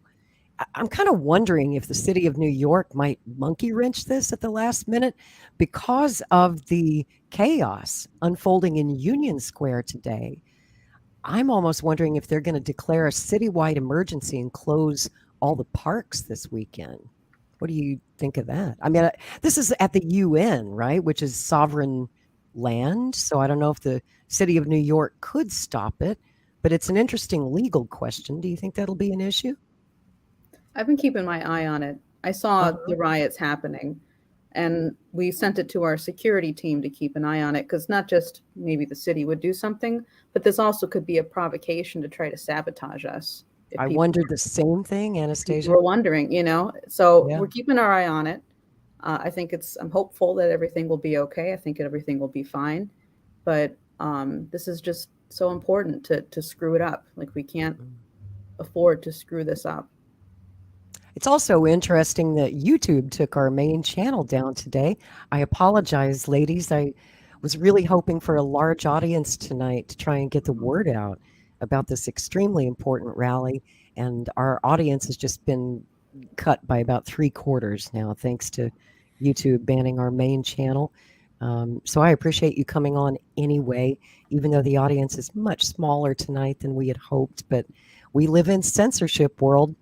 Yeah, And bad because they've said they've blocked us in Canada on Facebook too, and which is where we Facebook. used to have a huge audience there. So Yeah. they take away YouTube, they take away Facebook. I don't know. What are the Well, we're that's left with why we Rumble. have to be in the street. You have to be real. Happily, That's I can report one of the things we've done in Manhattan in a big way is physical posters. We've had teams of people and leafleting at showings of the Oppenheimer film. So we've gotten thousands of pieces of actual, real, paper into people's hands in the streets. It's very important in a sense. There is no substitute for face-to-face. That's right. Right. Exactly. So it doesn't give us a way of exactly predicting who will show up. But just one last thing I want to say, and then I've got to go, because people do know this. I was at a class late one night, and I stopped in a little corner grocery store, and I asked the fellow if I could put a poster up for Humanity for Peace. And he looked to be about 30 years old, maybe Hispanic, American. And I said, are you here? He does the night shift, which would be scary in New York, I would think now. So we're talking about the war, and he said, it might be a conspiracy, but one of my friends said there's Nazis in Ukraine. Oh, what Nazis? I didn't see any Nazis. You seen any Nazis? Nah, I haven't seen any Nazis. There's no Nazis in Ukraine. Right. What are you talking about? But just think of that, because it's just a total by chance encounter. It's a young guy working at a convenience store. He's not a political activist that I could tell, but he's aware of the situation. So again, getting at what's going on under the surface, what people actually know versus what they're willing to say in public. And he only brought it up because I happened to be there saying that Russia wasn't the cause of this crisis. And then he began actually wanting to talk about what he knew about it. That's interesting. I love that. I love that. So tomorrow, this is 1 to 4 p.m. and it's Sunday. Sunday. Sorry, I keep saying tomorrow. It's Sunday. You really want to be there. Sorry about that. It's been a long week already. But yeah, it's 1 to 4 p.m. Does it start at the UN at Das Hammarskjöld Plaza? Yes. And the whole event's there. I was wondering if there was a march to the UN, but it's as the whole We event. don't have a is march there. planned, no. But Okay. we do have a concert planned after at 6 o'clock. Tell me a little about that. Actually, Diane, you could probably go through quite a bit. You've been helping to organize some of this. 30 seconds, and then I've got to jump off. The conductor, and this was such a find. I was holding a campaign rally a year ago against the sanctions on Afghanistan and the starvation of children there. And this very distinguished looking gentleman came up to the table and said, I completely agree with you. This is terrible. He made a donation to my campaign, left his information. I said, what do you do? He said, I'm a conductor. And I noticed he was performing at Carnegie Hall. He's not a minor conductor. And he happens to be from Turkey. And he organized the Symphonia actually for peace. They do peace concerts of classical music, and he's a world-class director. He's conducted the Turkish National Symphony, for example. Wow. So I called him for this and said, we really have to stop this war, and we'd like to do the Mozart Requiem. And I don't know if we can even get an orchestra. It's all volunteer. Would you be, and some people are very snooty and purist. Oh, you could never do it with a piano. They'll say that. Right. So I said, would you mind if it's just with, can we do it with a piano or piano and string quartet? I said, oh, sure. We could do it with a piano. We can do it with a string quartet. But then what happened is he's so well known and so beloved in his own symphony that they wanted to reach out to the musicians that normally play under him. And we're ending up with a full orchestra. I mean, it's sort of a miracle. And we're ending up with professional, super high level soloists. And we've had a few rehearsals. The chorus is about 80 voices from different choruses all over the city, including very significantly a Japanese American chorus, given the day. And in a sense, this really is like a recognition in memory of those people who died in Hiroshima and Nagasaki. And the fact that we're going to have these Japanese American singers with us, I think is very special. And a Turkish American conductor who Turkey being in the middle of a lot of these negotiations. And the chorus itself probably has people from at least a dozen different nations. I mean, it's like a New York chorus. Everybody's in there, old, young, all different ethnic, religious, national backgrounds. And wow, sounds pretty good. It's so beautiful. I know that's going to be deeply moving and very powerful. And it's one of those things I've always liked about the Schiller Institute and the LaRouche movement is throughout your entire history, there's always been an element of music, specifically classical music, in the activism that you do, because you understand the emotional power of music to touch people's hearts. And I love that you're doing Mozart's Requiem. It's a perfect piece of music for this event. So what a cool idea. How creative. That's awesome. Great. Well, thanks. I'm going to get going. Thanks for joining us. Interviewing the conductor on my program tonight, which is what I'm about to get ready for. Wonderful, wonderful. I will tune in and watch that for sure later. All right. See you all. Thanks for joining us. Very nice Good to luck meet Sunday. you. Yes, you too. Thank you. See ya. That's great. You know, we do have another special surprise guest that I'm working on. So I'm going to let Rick and Anastasia take it for a little while, and I'm going to check in with our other surprise guest to see if they can make it into the studio tonight. I'll be right back. Okay. Yeah. So this is Sunday at what time? 1 p.m. 1 p.m. And do you guys have a like a live stream set up or anything like that? Tell us how people can watch if they can't get there. So the live stream you can find at our website, humanityforpeace.net. But I also want to send out the invitation that we have a link for people who want, if they would like to share the live stream of this event on your own platform, we are happy to share this with you. So whoever out there, if you would like to live stream this special UN event and concert, we'll have the concert also streamed as well at 6, then please reach out to us. We would love to share that with you. Okay. And tell me about the different speakers again. You have Scott Ritter. We've got Scott Ritter, Gerald Celente. We have a Reverend Terri Strong. We've got Garland Nixon.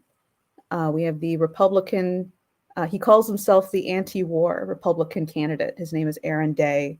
Mike Termott, who I've had the pleasure to get to know. He's a very feisty libertarian presidential candidate. Jude Ellie, who's a Haitian presidential candidate. Very important given what the United States has done to Haiti. Yes. We have the national director of a very important Muslim organization. His name is, I'm sorry, I don't have the press release right in front of me, but his name is Muhammad. He'll also be there. And we'll have Jose Vega and a few other people. I'll pull up all of the speakers here in a second, but Jose Vega will also be there. And, you know, we really want to give people a sense of just, you know, what the potential is right now. I think people feel really isolated. I'll bring up the website so people can see it on the screen. There it is. Let me just share that on the screen for folks. So it's humanityforpeace.net. Yes. There we go. There it is. And there's a video screen, so you'll be streaming it there, I guess. This is actually a short promo video that we've been producing. It's been ongoing. We've been gathering short video clips from endorsements of different people from around the world. Oh, is that right? Yeah. Can we take a quick look at that? Go ahead. Okay, here we go. Hi, this is Jimmy from Lighthouse Germany, Media Evolution Movement. Every war begins with a lie. To end the wars, we need to stop the lies. The independence of journalism is the key to peace and truth. And the family of mankind has to stand up for peace and truth. We need to form an alliance, such as humanityforpeace.net. Join us on humanityforpeace.net. We will organize worldwide actions and rallies on the 6th of August, the day of Hiroshima. We want to raise our voices worldwide in every country, in every nation of the world, to raise our voices against war and nuclear escalation. Join us on humanityforpeace.net. We have only one planet, and we will stand up for it. I'm Senator Dick Black, retired. I'm a retired colonel also. I was wounded in fierce fighting with the 1st Marine Division in Vietnam. I'm worried about the reckless and heartless foreign policy this nation is following. I encourage you to attend the Humanity for Peace rally in Manhattan, New York on August the 6th from 1 to 4 p.m. At this moment, no other nation on earth has become more warlike, more aggressive, or militaristic than our own. We've launched unprovoked wars against Serbia, Iraq, Libya, Syria, and Yemen. They did nothing to hurt us, yet we sent troops across the globe and killed millions of them. In 2014, we overthrew the government of Ukraine and installed a puppet regime of our own. Then 2 months after the war started, we blocked peace talks that had almost ended the war with very minimum bloodshed. We pushed Ukraine into a hopeless war that's turning them into a nation of widows and orphans. We're imposing a one world government through brutal force. Who profits? The global oligarchs, the kings, the princes, celebrities, bankers, media moguls, and the sons of influential politicians. They all gather at secretive conferences, places like Davos, Switzerland, to decide just how to enrich themselves at the expense of the voiceless mass of humanity. But we've had enough of this. If you'd like to strike back, join the peace demonstration at the United Nations Plaza on August the 6th. With your help, we can turn this around. So do it for the cause of peace and for the future of humanity. Let's pause it right there on that. We are the people who. Because I mean, I don't know if you know Colonel Richard Black, but I mean, this is an amazing, amazing man who he traveled to Syria as a state senator of Virginia to find out what was really going on and met with the government. And this is a man, like he described, he's a former Marine who was a colonel, and he's literally seen war. He's been in war. He's had to do, you know, the duty for his country, and he's been through it. And the fact that he's coming out and standing for this is so important. It's like Scott Ritter, you know, similarly, you know, he always says, you know, I used to brag about, you know, we got to kill those commies. We got to do this and that. But you have people like that who are now coming out saying, we have to stop this. We have to stop this nuclear war that's coming out right now. I think that's just so important. And in your estimation, how close are we? I think we're a few milliseconds to midnight, to be honest, given the tensions that we're seeing right now in the world and the fact that we don't have any leaders in the West who are sane enough to stop it like a John F. Kennedy did, you know, who's thoughtful and caring enough to do it. We don't have that right now, which is why we're saying that. We just got a lot closer to midnight, folks. I have some breaking news. Just about an hour ago, there was yet another explosion at the Kerch Bridge to Crimea, the same bridge that they attacked just a couple of weeks ago and have attacked numerous times.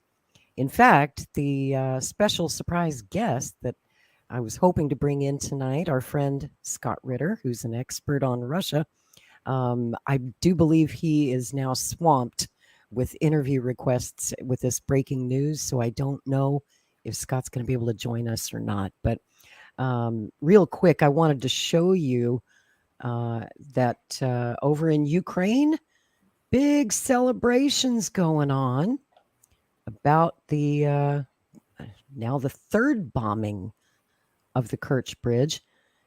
Rick, if you can add my screen, let me show you what's happening in Ukraine right now as we speak. This is pretty disturbing.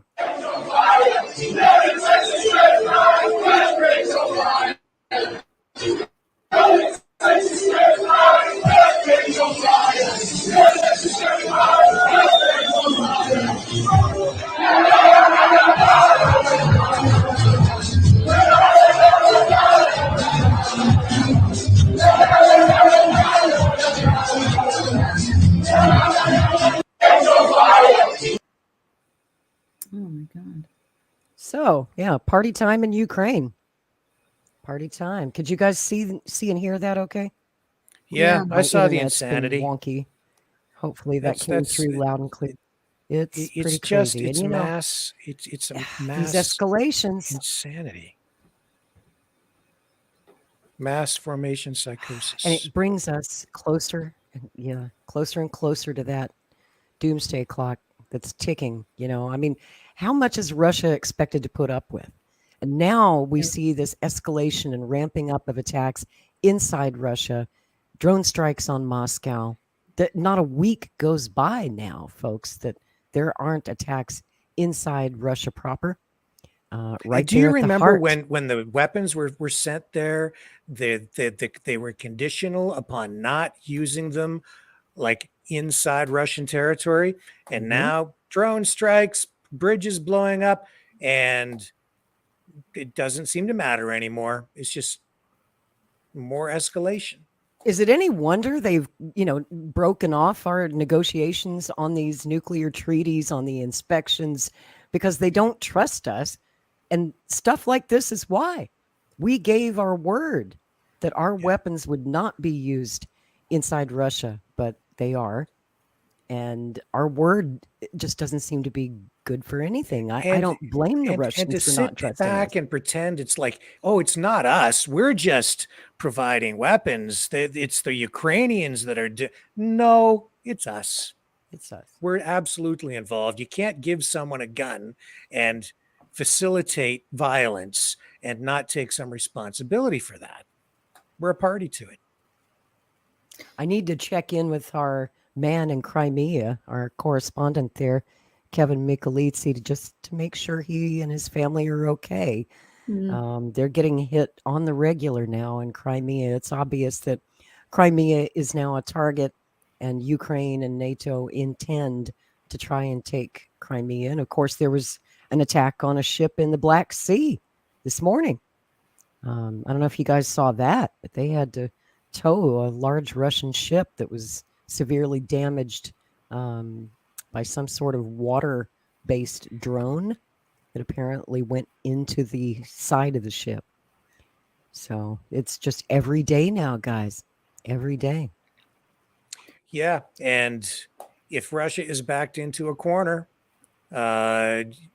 where they're losing or feel that they can't win using conventional weapons, that's when things get really, really dicey.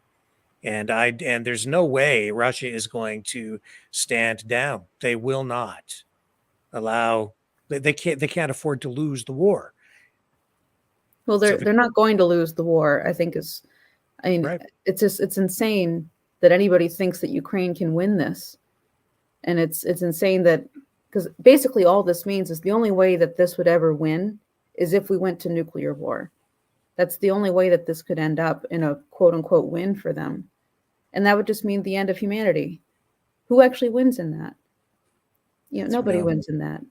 And, I actually really believe that Russia knows that the United States, the people of the United States don't want this. I actually believe that they think that.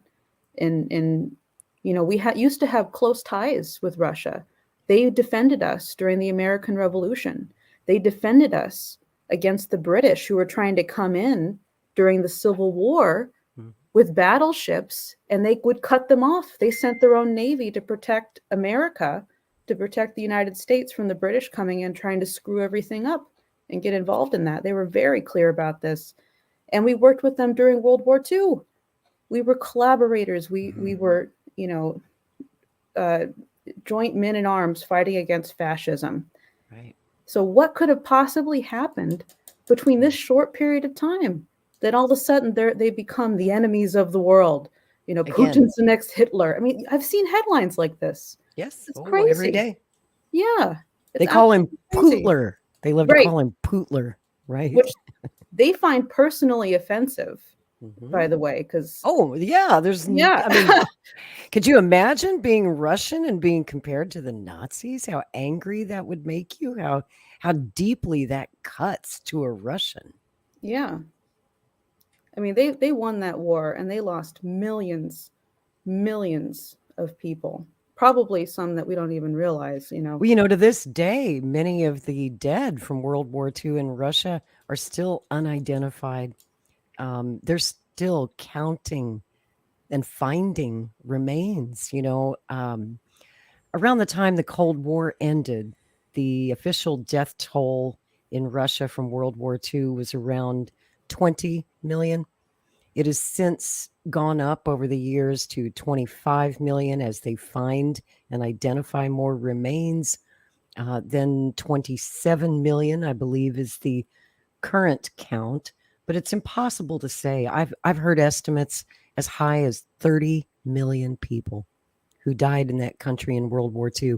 And that's not even factoring in nuclear weapons. That's just conventional warfare. So imagine the death toll if nuclear weapons start being used. It's incalculable. And I think people need to realize that if it goes nuclear, it's coming here. You better believe it. Don't think it can't happen here. Americans, we've always had this sort of tunnel vision that because we're surrounded by these two oceans and we have such a strong military that nobody would ever dare to try and hurt us. But believe me, they can and they will. And if we keep making enemies the way that we are now, there's no guarantees, folks. The United States and Canada. Whatever happens here is going to affect Canadians as well. That nuclear radiation, that travels. And if they strike us, especially if they strike us on the East Coast or up north, Canadians are going to get hurt. We have we have the warning systems in place in the north. They'll probably take those out. We have industrial capacity, especially in southern Ontario, right along the border. We have other infrastructure that's key as well in other parts of the country. A lot of it right along the U.S.-Canada border. So these larger cities, don't think that we're not targeted here too, folks. We're in jeopardy here. And remember, there's conventional warfare also. I mean, what's happening with the Kerch Bridge? That could be the Golden Gate Bridge. That could be the Tappan Zee Bridge going into New York. That could be any major bridge in the United States or Canada. It could be the Ambassador Bridge between Detroit and Ontario. All of these key points of infrastructure are military targets. And let's face it. I mean, if now that we're seeing this war being taken straight to Russia on Russian soil, it's like game on. For the Russians, I don't see where they have a whole lot to lose by expanding the war in other ways on other fronts, because the United States is clearly directly engaged in this. So at what point do they stop pulling punches? I don't think we're far from that. We're really pushing our luck at this point. We really are. And Yeah. that's why this rally is so important this weekend. That's why I'm raising hell about it. That's why I've been talking about it for 2 weeks straight here on Maverick News. I really want people to understand that this is our hour of maximum danger. Yeah, We I need really to wake thank you up. both for doing that. I really thank you, Lori, for doing that, because, you know, it's not even, it's really not a matter, I think, of people agreeing or not with us. I think most people do. But because of this media censorship, right, people can't hear about what's going on. They can't hear about what's really happening or what to do. So like Diane, what she was talking about, you know, the need to inspire courage in people. Like that's really the key here is we have to inspire courage, not just here in the United States, but all over the world, that we're not going to accept this. And, you know, I think what we're doing with this rally, we're actually combining as many media sources as possible. Maybe you've seen what we've done working with No to NATO in the UK. Yeah, like George Galloway, you know, all these different media outlets, they've been broadcasting over all of their platforms at the same time. And so we started working with them and we're broadcasting on all of our platforms and we're spreading this out like this. So that first one that I did with them, that had over 500,000 views across all the platforms. We just did one that was with Rage Against the War Machine, Schiller, and No to NATO. I have no idea what that's going to look like. If the other one was 500,000, what is this going to be? So imagine if we were to do that with this UN rally, where we connect all of these media outlets and we supersede over the censorship like this, where we can actually get to the people what's really going on, you know, then people can actually see that they're not alone. They're not crazy. Sometimes when you talk to people, they think they're like, am I the only one that thinks we're about to go into nuclear war? Why are people, you know, watching, you know, Britney Spears? Or why are people, you know, going to Taylor Swift or, you know, why are they rioting over, you know, not having whatever giveaway they had in the middle of New York? I mean, it just, right. I mean, it's like people Give them bread and circuses and they will never revolt. Right. Right. Yeah. And that's really what you're seeing with the drug problem and the way the entertainment industry and everything has been operating. And then you censor, you know, anything that's truthful. It's just like I said to Rick this morning when we got banned on both Facebook and YouTube. We were trying to figure out why. What did we say that was so controversial? What did we do? And they never tell you, right? But he said, because, you know, we've been covering, especially this past week on the show, been talking a lot about the UFO controversy and a lot of stuff that, you know, might be fake news. It's certainly conspiracy theory. And so Rick was like, well, maybe they banned us for that because the notice they sent said it's because you're spreading conspiracy theories. And I'm like, no. They banned us yesterday because we were talking about Biden's opponent, Donald Trump, who was indicted on 4 federal counts yesterday. And I said, you know, YouTube will let us do all the fake news we want. All that we could just sit here and engage in conspiracy theories and wacky stuff, and we would never get banned. It's the real news that they will not let us do. And That's exactly right. That's what I've been saying. It's like that's what they want. They want everybody focused on UFOs and chemtrails and, you know, don't eat the food, don't drink the water, but drink 10 glasses of water, stay hydrated, but the water will poison you. They make everybody neurotic. They get everybody, you know, I think you're quite right. Also about, you know, the drugs. There's a whole, whatever drugs you want, there's a, you know, a never ending supply. Take this here's pill, another feel ad. better. You know, every other ad on TV is a big pharma ad for whatever's ailing you. And it is there is actual mental illness out there to the point where people now can't tell the difference between what's real, what isn't. And that's because the government, I think, is facilitating it through these congressional hearings into UFOs, where you have a government whistleblower, part of the intelligence community, saying, UFOs are real. And then over here, you have somebody at NASA saying, oh, no, we haven't really proven it yet. So people don't know who to believe, but both sides look official and everybody's drugged up. And then they jam all this other crazy stuff into people's heads through social media. People don't know whether they're coming or going anymore. And as a result, you have that melee in Union Square today. That's right. I mean, and everybody here in Canada is super excited because Taylor Swift has announced Canadian dates. Wow, big deal. So what? Yeah.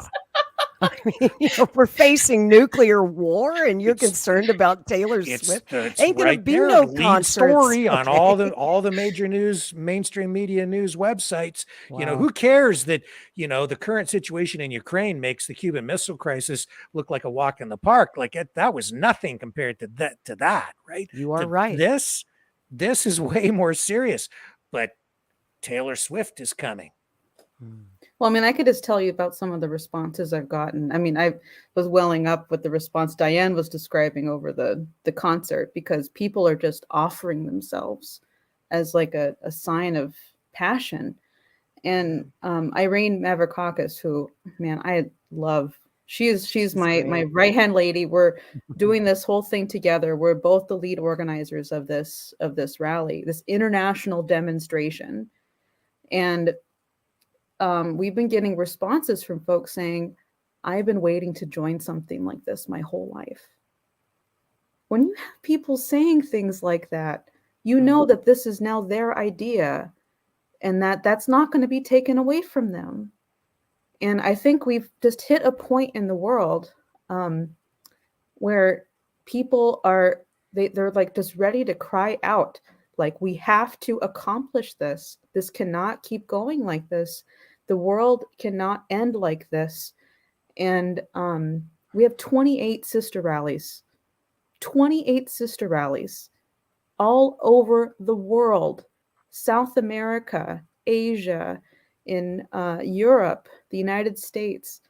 I mean, any Canada? leader. Do you have any sister rallies going in Canada? We should talk with Dimitri Laskaris. I know that he was going to work on something like that up there.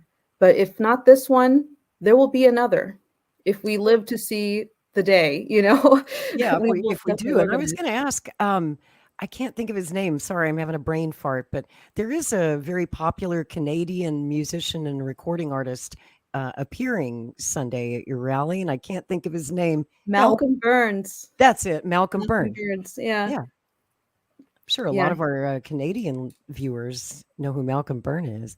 And I'm familiar with a lot of his music. I was pleasantly surprised to see that he would also be taking part in this. We need help up there, Canadians.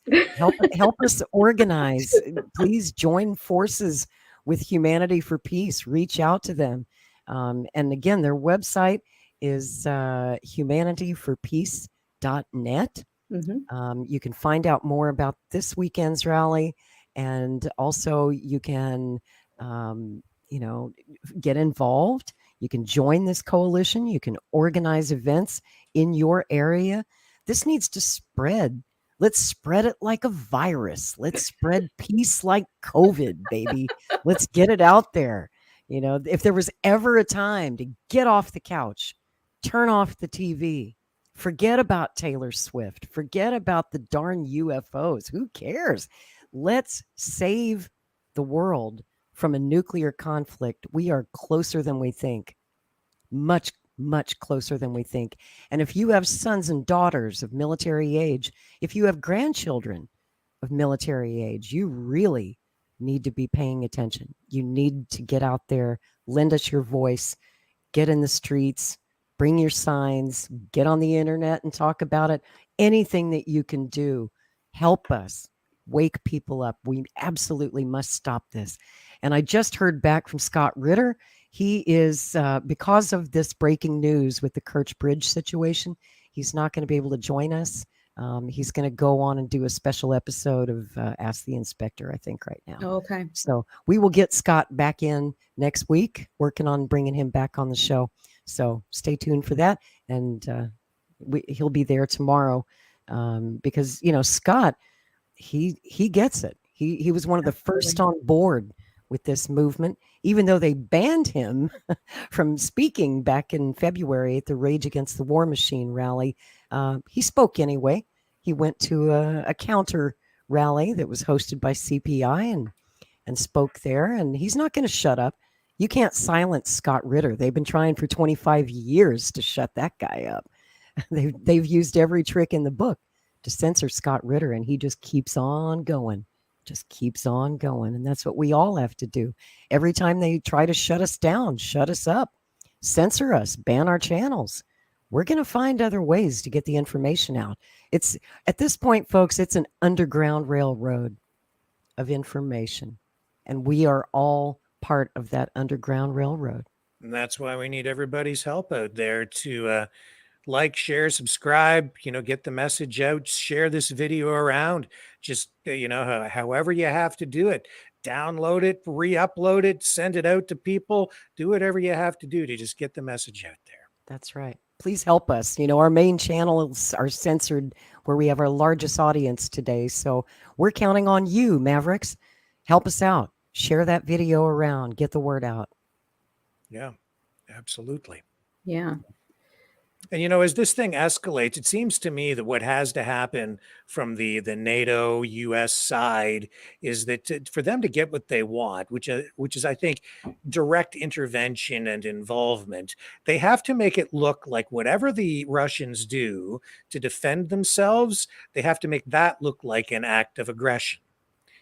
Right. And I don't know exactly what that might end up looking like or how that will be how it will manifest itself, but they will manipulate the situation in such a way where there's some sort of an attack, the Russians will respond, retaliate in an act of defense, and they'll make it look like it's an act of aggression, because whatever that attack is, it will happen on another country or someplace in Ukraine where they say that crosses the line. That's it. Now we have to go in.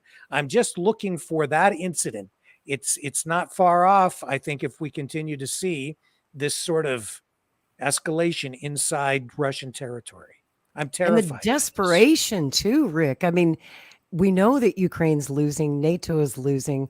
They're getting extremely desperate. That's why we're seeing the ramping up of attacks in Russia proper. And what keeps me awake at night, guys, is I fear, and I certainly wouldn't put it past them, to stage a false flag attack on the United States or Canada and blame Russia. Yeah. And then it's on, folks. It's on. Yeah, I mean that's a very possible scenario. We've seen just new stats come out in the past week suggesting that as many as 400,000 Ukrainian troops have now been killed. I think 2 million wounded inside Ukraine. About half the population of the country has left the country. You only have about 18 million people left inside Ukraine.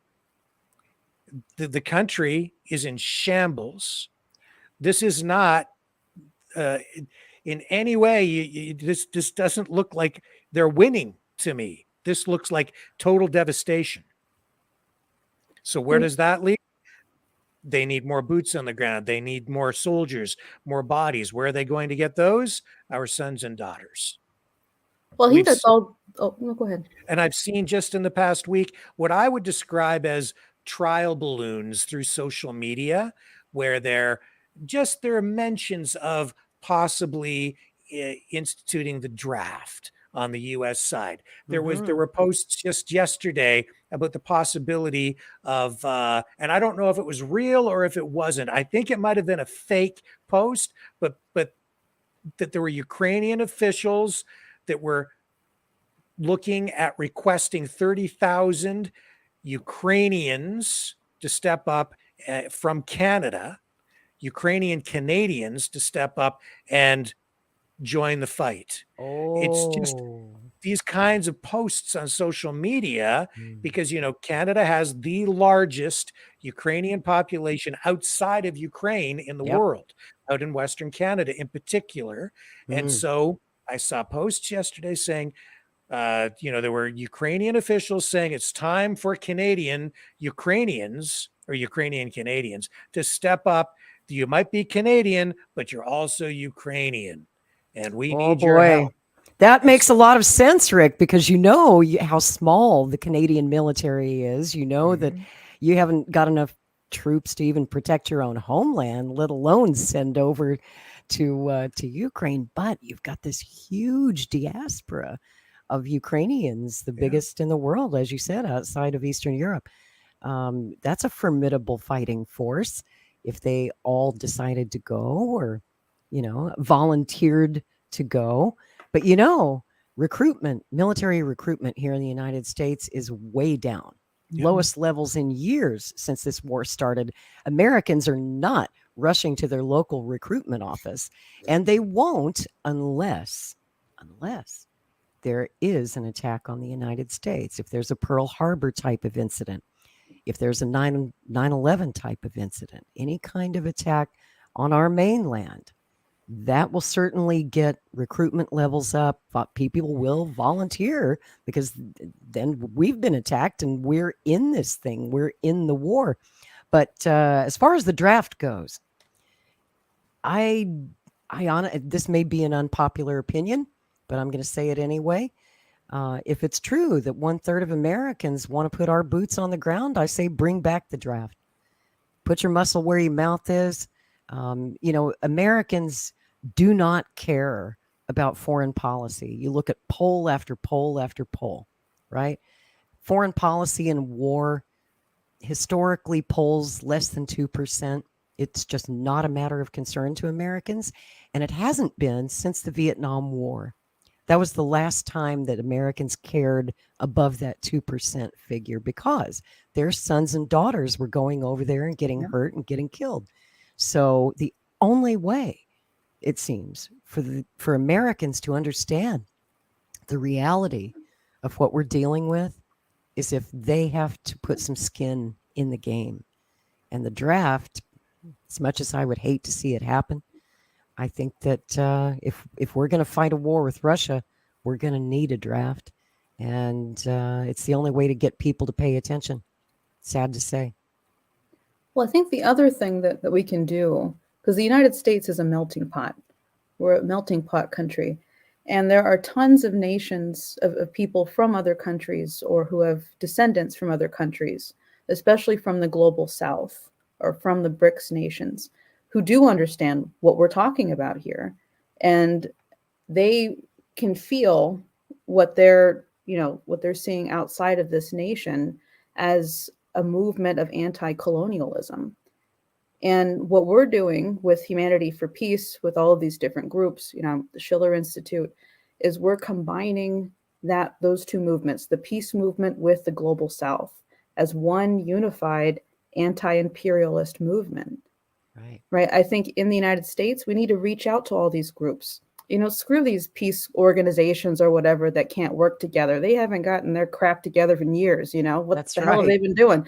We're they just argue on the internet with each other. They're completely irrelevant. You guys are actually doing things that matter. They tell me I don't want to work with a libertarian. It's like, okay, well, if you didn't know they were a libertarian, would you have cared? Really? Or I don't want to work with, that trans person. Or people come up with all kinds of excuses for why they can't do anything. And I think we can overstep those things like what we're doing right now, bringing in all these different nations involved and having their voices also heard in this.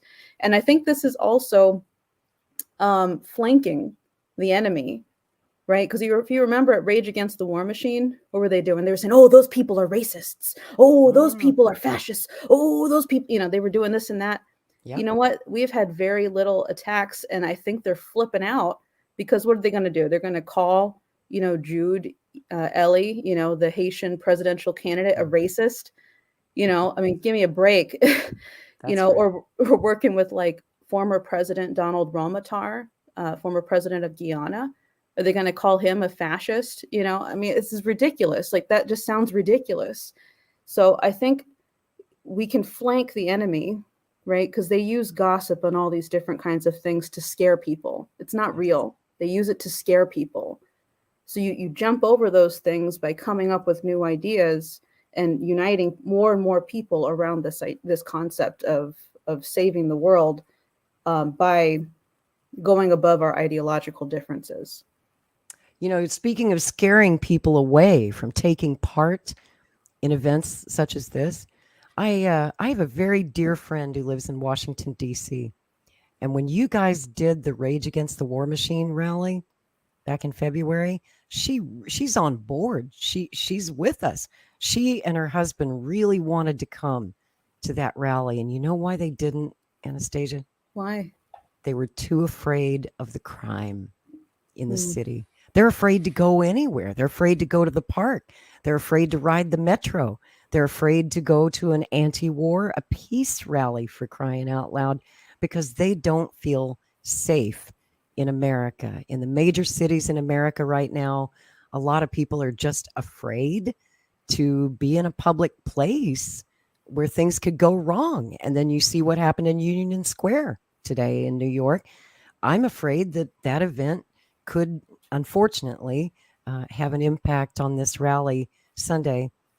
Some folks just might be afraid to go. They don't want to get trampled. They don't want to get hit by a cop or worse. You know, I hope that's not the case, but unfortunately it is for a lot of people. Their self-preservation instincts kick in and they're scared, you know? Well, you know, I find the best way to overcome fear is through beauty. And when I was a young organizer, when I first started doing this, and there'd be people in I mean, I've been called every name in the book. I mean, you don't want to know things people have said to me. We put I used to go out with a Hitler mustache on Obama because he was, you know, that was our poster we had.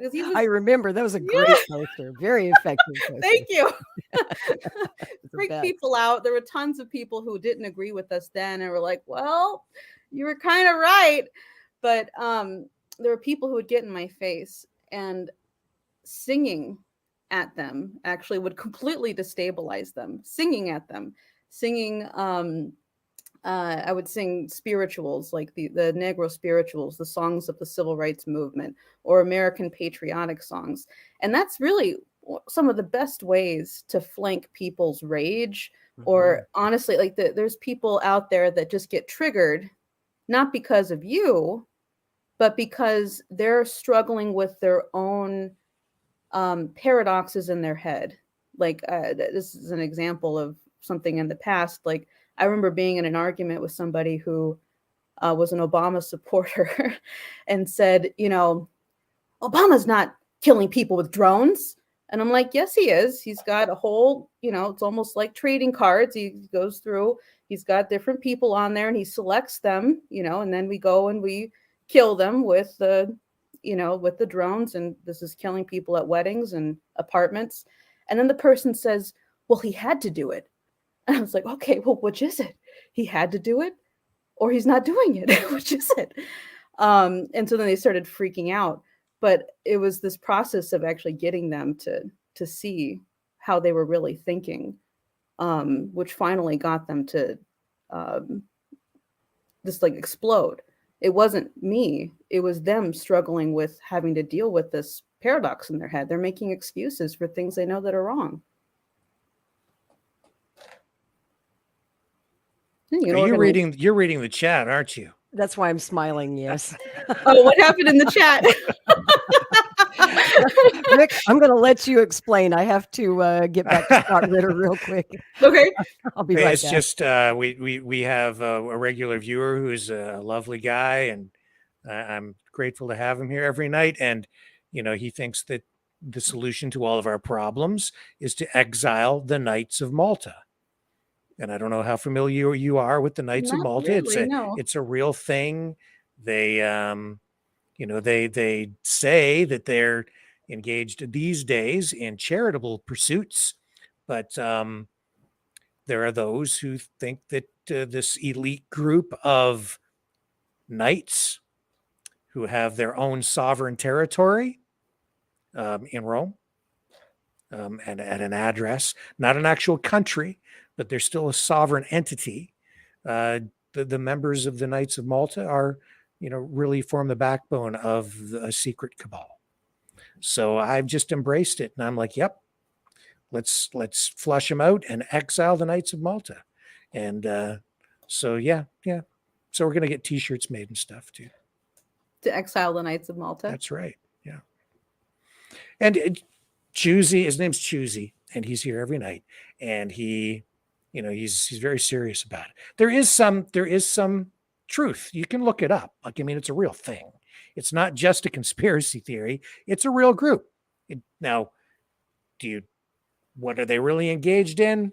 You can be the judge after you evaluate the evidence. I don't want to go down that rabbit hole tonight. I'm sorry it even came up, because I don't want to take away from the seriousness of this subject, and because this is real news we're dealing with here tonight, and a very important event.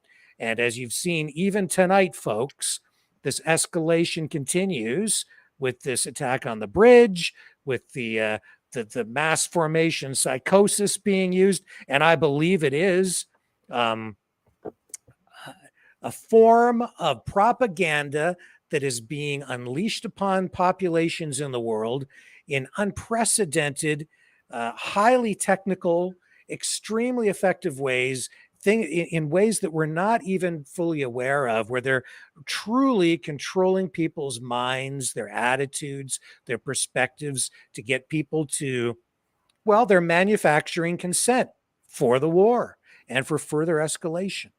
That's really what is going on. And we saw it with the chanting in that nightclub or wherever that was tonight. That's a bunch of people like cheering for violence. That is, if you think about it, really step back and look at it objectively, that is insane. Absolutely. No, it is absolutely insane. But you also see that here in the United States, just this celebration of violence. Even just like, this is going to sound stupid, but the video games that kids play, little kids like Pokemon, I'm going to kill them. I'm going to kill it. It's like, okay, we can think that's kind of goofy, but what are you really telling your children? Like, yeah, it's okay to, kill things and beat it up. And, so you get people in this like funny mindset. And then you ask when they're older, all this celebration of violence, why are they homicidal and suicidal? Why, why are they going out and rioting in the streets over, something stupid? Grand Theft Auto, running Grand people Theft, over, oh my God, shooting people. Yeah. I'm like, I picked it up. I started to play it one day. That was a long time ago. And I was like, what is this? Like, you're shooting people on the streets. It's just a crime free for all. That's what the game is. It truly glorifies violence, and that's okay, but they're going to ban our YouTube channel. Can't tell me though that video games like that aren't part of this gigantic psyop that is just constant these days. And it starts with our kids. I used to be very much like, and I'm very anti-censorship, but I think there is absolutely stuff going on levels through mass media, through social media, video games, movies, television, but especially social media today. There is stuff going on that is highly technological and psychological, a combination of those things being used to manipulate people. And as I say, manufacture consent for a variety of things, including this war. Do you have any thoughts on that? I absolutely agree. I mean, we had a number of articles. There's an article in, I'm an editor-in-chief of Leonora magazine of the Schiller Institute. And my friend Kevin Pearl wrote an article called On the Digital Dictatorship. And he goes through how they manufacture these narratives, and they can use, color schemes. They can use certain phrases, right? It might seem creepy. Like you listen to the media and you just hear the same phrases over and over and over and over again. Yes. And it's a form of brainwashing. Yes. Right. This is, are you familiar with Bertrand Russell? You ever heard of Bertrand Russell? I've heard the name, but I don't know. He's known as the peacenik out of Britain, but Linda LaRouche called him the most evil man of the 20th century. And this guy actually wrote a book where he goes through how you can brainwash people and convince them that snow is black and that you would want to organize one world government through the mass brainwashing of human beings. And he goes through the process of how you do it. And people still honor this guy within the peace movement as being some great hero. This guy literally was organizing for mass brainwashing. And that same idea is what they're using now within social media, within government censorship, within our educational system, right? I mean, our kids this is why they hate school. They're just taught to take in information and then regurgitate it. It's not education. That's just, you can Google it. I mean, basically, kids are like, well, why do I need to go to school if I could just Google everything or use AI or whatever, to write my paper? There's no creativity in it. And that's really the key, I think, is people harnessing their own creative powers to think. That's what they're scared of. That's what they don't want us to do, is to think. That's exactly right. In fact, I'm seeing, and I won't get into it too deeply here on, exactly what the purpose of this is, but I am seeing stuff going on social media where I'm certain that it is brainwashing for political purposes and to get people agitated so that they go out and take action. And it's very concerning to me. And you touched on something very important. It's key phrases repeated over and over and over again, appealing to people on an emotional level. And in what I'm seeing as well is people are actually being told point blank, don't think about it, just feel it in your heart. And if you feel it in your gut, that's what you need to act on. And you need to act. I won't get into the particulars of this because it's kind of sensitive, but I am seeing a campaign like that ongoing right now on social media. It's very concerning. Wow. And I think they're using the same techniques to just build support for this war and the ongoing spending and the money itself. I mean, maybe you want to comment on that, but we are financing all of this. We as taxpayers, the country is being thrown into even more debt that we can't afford anyway. Where do you think all that leads us? I mean, it's kind of disgusting when you think about it. You have people, I used to live in Seattle, Washington, just a few years back. I live in Detroit, Michigan, which is not any better, but in Seattle, Washington, it used to be a nice place to live. And now you have homeless encampments everywhere. People who are drugged out, absolutely drugged out on heroin, methamphetamines, fentanyl, and they're just laying around. They're like, they're zombie people. They're absolute zombie people. Portland is even worse now. They legalized all drugs. There are people everywhere. And these encampments, I mean, multiple cities along the West Coast have had to declare states of emergency for it's a humanitarian crisis, and nothing is being done about it. So when you think about that, and then you think about what's happening with this war, where we're defending Nazis, we're supporting Nazis in Ukraine, and there's no money that's going into dealing with an actual humanitarian crisis in this country. I mean, that's just one, right? Do you think this with the homelessness and the drug problem, which has to be addressed from the top, in my opinion? I think you actually have to address this from the top. Just saying one city or another, I mean, San Francisco is totally overloaded.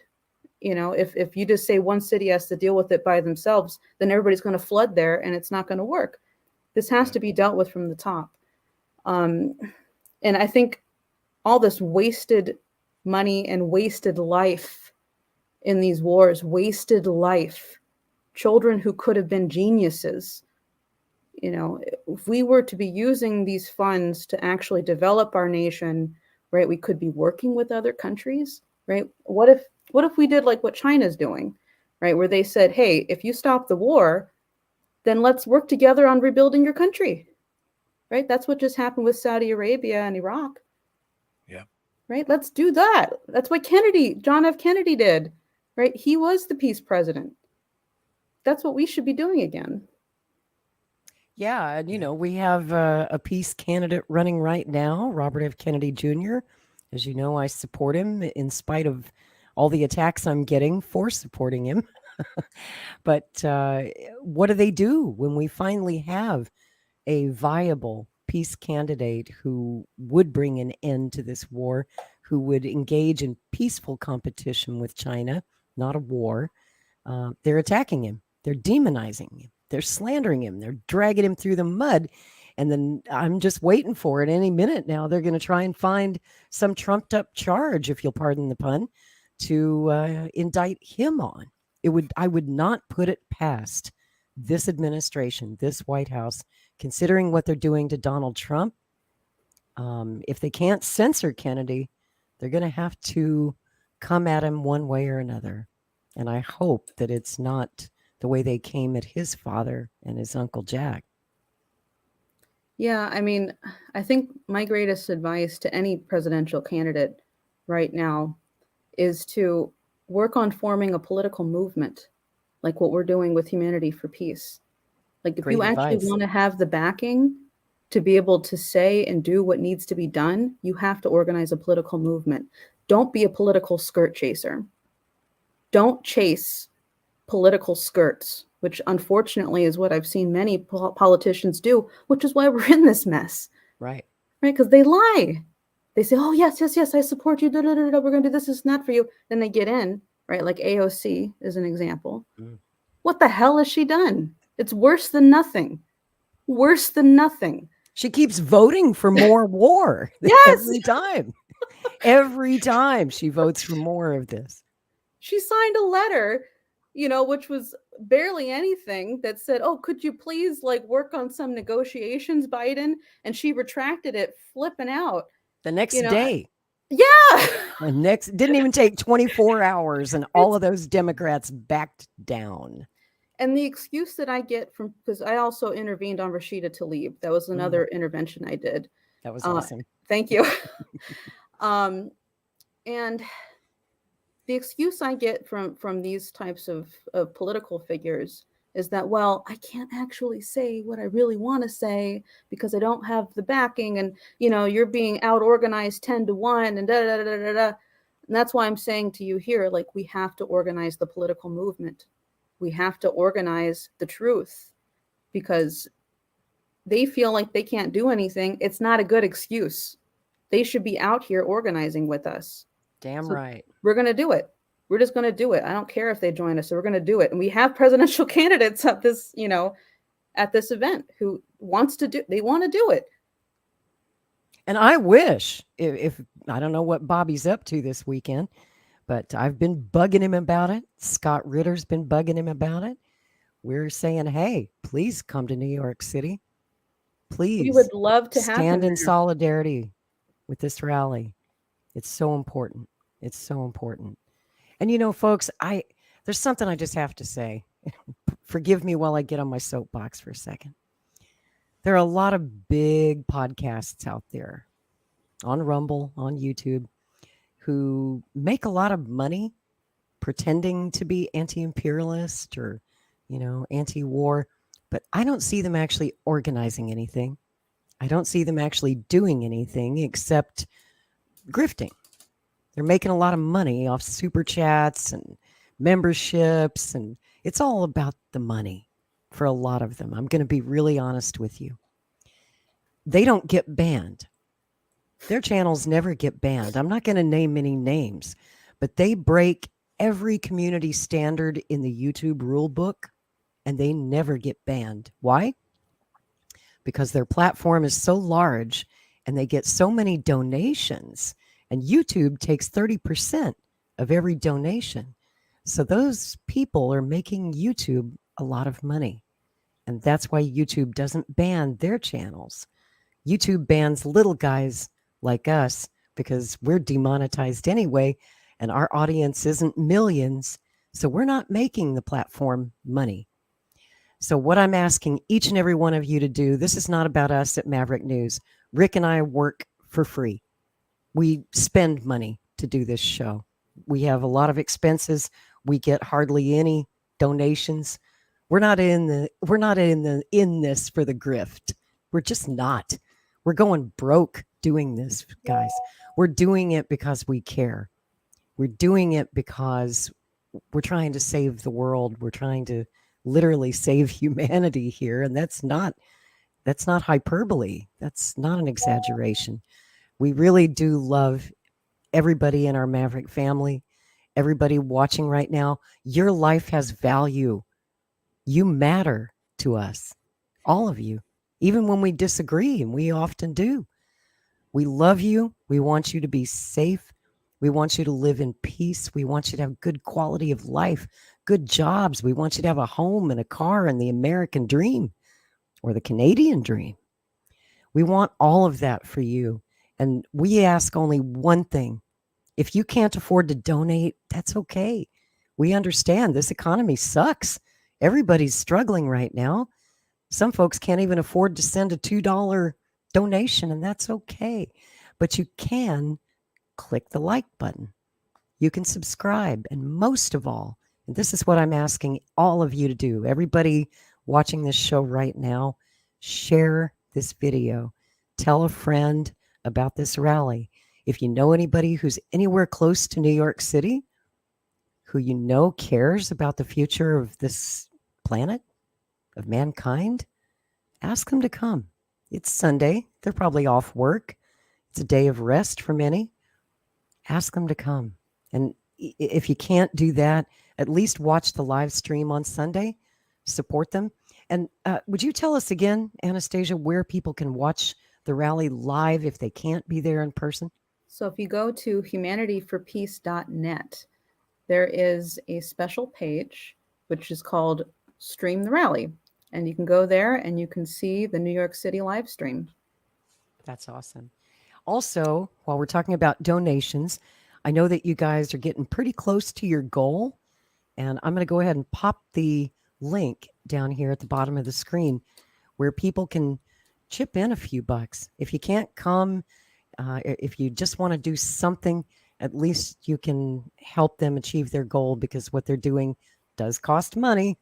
And everything in this world is so expensive now. Just printing flyers, I'm sure, is a huge expense, and posters and things like that. So maybe you can help them out with a donation. But the point is, please help. This is not a joke. This is not a drill. This is World War III that we're in, and it's escalating very rapidly. And this thing could go nuclear at any moment. Absolutely. And we've been blessed to have so many people who have just dedicated their time and energy and their talents.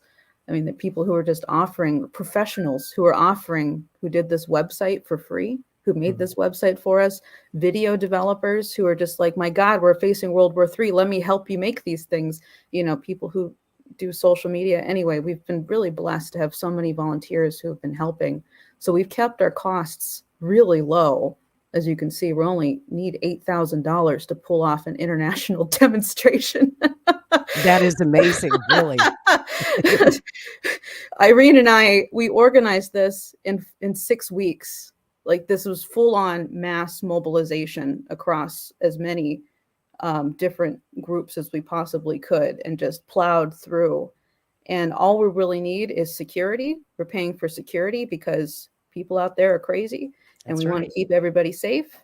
A podium and AV and some posters. That's all that this is going towards. Oh yeah, you're having a concert. Of course, you have to have a good audio visual system, a good PA. You want the music to sound good and everybody to be able to hear it. And lighting and sound and all that costs money. I actually run sound for a living. That's why we're not. Oh. I wanted to tell everybody, you know, we usually do Strange Bedfellows here Saturday nights at 9, and there won't be a show tomorrow night because I'm running sound for a band. So I'll be busy tomorrow. This is kind of a Strange Bedfellows on a Friday night instead of Saturday night.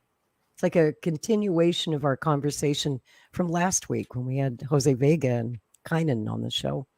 But it's that important. That's why I've been hammering this for 2 weekends in a row. I really believe in what you're doing. I support you and salute you, and I want this to succeed because I don't want a nuclear war. Period. Thank you. No, really, thank you both for doing all of this and helping us. you know, really, you're helping us build a movement is really what you're helping us do. That's what's happened. This is like the civil rights movement. Right. Really, it really resonated with what you said, that we're like the Underground Railroad.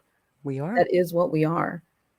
And we're finding all of the best fighters for humanity, people who aren't going to be scared to take a few punches. That's right. Yeah, we're fighting to stop a nuclear war. Of course we're going to be attacked. Of course it's going to happen, but we have to have the courage. Yeah, exactly. Yeah, I mean, you know, I shall not be moved. You were talking about old spirituals of the civil rights movement. That was a popular one. I shall not be moved. I sing it with me. I shall not be moved like a tree planted by the water. I shall not be moved. I don't care how many times you censor me, YouTube. I don't care how many times you censor me, Facebook. You've done all that you can do. You've taken away my money, my income, my audience. You're doing everything you can to shut me up. You've done everything you can to shut up my guy, Robert Kennedy Jr. You've done everything you can to shut up Rick Walker and Anastasia and everybody in this movement. Our friend Scott Ritter, Diane Sare, who was here earlier, when she was running against Chuck Schumer, they tried to keep her off the ballot.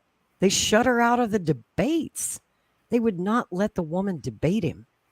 Okay, and they're doing the same thing to Kennedy now. They're trying to shut us all up. So we are the Underground Railroad, and I don't care how many barriers you put in our way. We're going to keep going.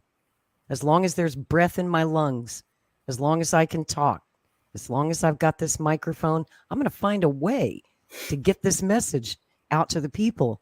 And I may have to get really creative about it. We're finding new ways, aren't we, Rick? Every single day to find new platforms, new ways to get the information out. It is the Smoke Underground signals, Railroad. bat signals, whatever it takes. Carrier pigeons. Yes. Maybe you'll have to come out to a book table with us. I would love to. And, you know, I'm out here in flyover country. I'm in the heartland of Oklahoma where, you know, nothing seems to happen here. It's not, I'm nowhere near New York. You know, you guys have invited me to all your events and I've so wanted to come. I'm unable to travel. I'm kind of stuck here. So I feel powerless sometimes. Like I wish I could be there. I wish I could afford to make the trip, but I can't. And so I'm doing what I can, sitting here in my little studio in my house, because I feel like I have to do something. And this is all I can do. This is the talent that God gave me. These are the skills I have as 35 years in journalism. Same with Rick. I mean, you know, he retired a long time ago from the mainstream media and said, to hell with this. I don't want to do this crap anymore. But events in the world made us both say we have to do something. We have to step up. We can't be silent about this. So we're doing it. You're doing it. And everybody needs to do something. Something. You can't just sit there and watch Taylor Swift videos. But you can share this one. Because folks, if it's wartime and if the nuclear weapons start flying, there won't be a Taylor Swift concert. That'll be canceled. I promise. There won't be any concerts anywhere. There won't be any football games. There won't be any sports. None of it. Yeah. Netflix will be gone. I promise. That's right. Won't be no Netflix and chill, baby. I'm not gonna lie. Well, you know, we sit here and we kind of laugh about it, but it is really that serious. And I think people have difficulty here in North America wrapping their heads around that because we've been insulated by the oceans. We've never had to deal with war in the same way that the same ways that they have in Europe and in Asia and even in Africa. You know, we just haven't had to deal with it. We haven't had to deal with poverty on the same scale that they experience it in those other countries. And so I think for people here, war is like a movie, and we watch it on television. When you saw the war in Iraq or the war in Afghanistan, especially the Gulf War, the way they cover it, and even this war in Ukraine, the mainstream media, they stand there. It's like a sports event, and they get their graphics up behind them, and they put their little icons of the tanks up, and they move them across the screen, and they point, and it's no different than covering a football game for those guys. And I think when people watch that stuff, it's entertainment as much as anything else. And it's in this age where there's this giant psyop ongoing constantly, it's hard for people to distinguish even that from, what's real and what isn't. Is this really a war, or is it just a movie? Saving Private Ryan, is that reality, or is that truly history, or what is it in people's minds? It's a difficult thing to get them to grasp, to truly understand the real threat that's upon us. Even with the nukes, we've lived with, under the threat of nuclear war for so long that the current generations, I think they've become desensitized to it. I grew up in great fear of it. I think you guys probably as well. But younger people, they're being told, oh no, a limited nuclear exchange, we could win that. And I think they're buying it because they haven't really had that fear instilled in them. It's very concerning. That a great point? There's hardly anybody left on this planet. If they are still here, they're very elderly, who remember 1945, who actually remember how the Second World War ended, who remember Hiroshima and Nagasaki, which is what this event is all about this weekend. We don't want another Hiroshima and Nagasaki. And by the way, the nuclear weapons we have today, at least 100 times more powerful than what we did in 1945 to those two cities in Japan. And you saw how many people died. Again, we still are counting the dead, but it was at least 225,000 souls lost. Is that about right? Is my number correct? Yeah. No, that's about right. And Rick and I, we're old. We're Cold War kids. So we grew up remembering that sword of Damocles over our heads. As little kids, we did duck and cover drills in our schools. We lived with movies on TV like The Day After, growing up in the 80s. Some of you out there know what I'm talking about. But if you're young and you were born after the end of the Cold War, say if you were born after 1991, you didn't get that experience. You really don't have that fear. And I'm not trying to scare you, but it's a healthy fear to have. Some fears are healthy. When I was growing up, when I was a kid, there was an air raid siren. I could see it from our kitchen window. And once a year, they would come and test it. Yeah. That was a reminder that there was a real possible threat out there, and that was during the Cold War. And then one day, when I was a teenager, they came along and they took it down. And I said, what are they doing? And they decided they didn't need it anymore. Right. I disagree. Now, I don't know what people were supposed to do if the nukes were going to come and land on us. There really wasn't any place to go. I suppose if you're in an area where you don't get incinerated, you can take steps to protect yourself from the fallout. But nevertheless, the fact that they took it down was a milestone moment in my mind, where it was like people are just becoming way too comfortable with this situation.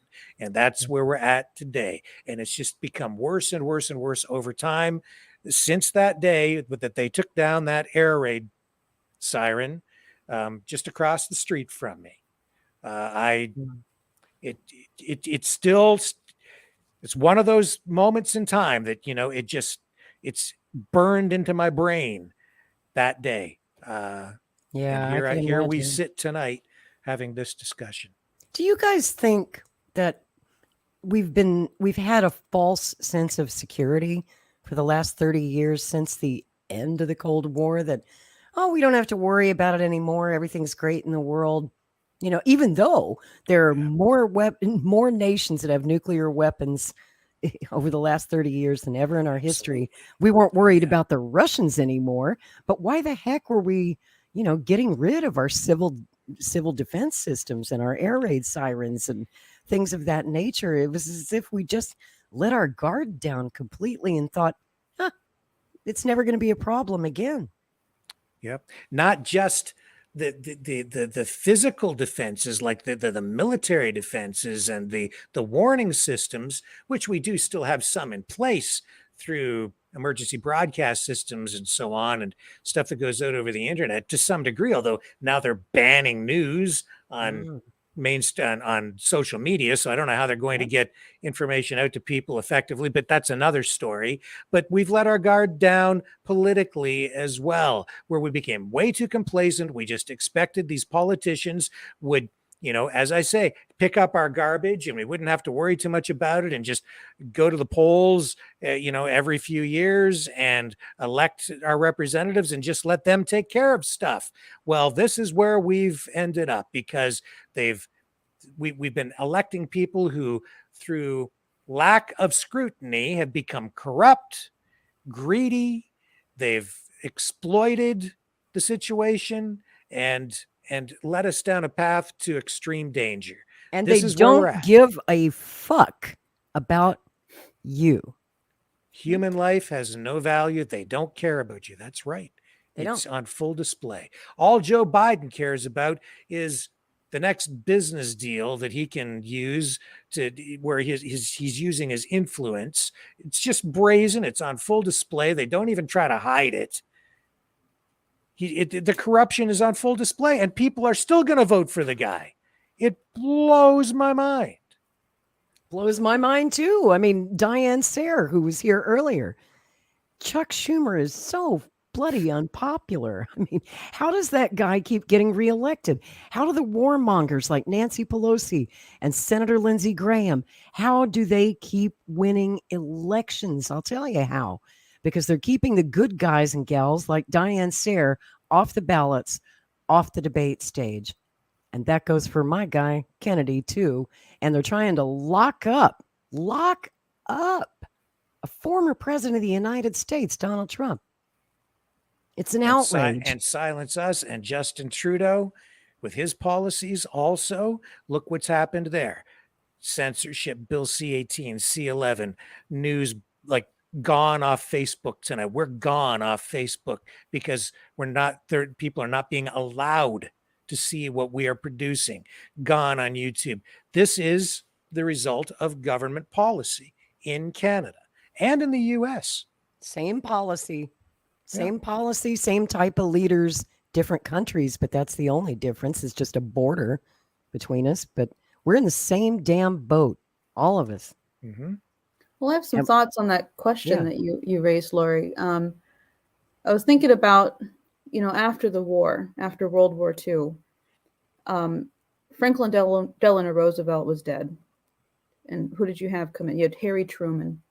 He was the one who dropped the nuclear bombs on Hiroshima and Nagasaki. You had a complete change of leadership. And FDR never would have done that. No. I'm convinced. Never. No, he never would have done that. No. Right? If you see the Oppenheimer movie, a lot of younger folks who don't know the history, the reason why there was such a race to get the nuclear bomb is because the Nazis were building the bomb.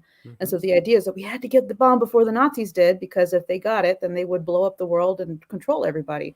So there was this, it sounds crazy. Oh, but it was a legitimate It was fear. legitimate. Absolutely.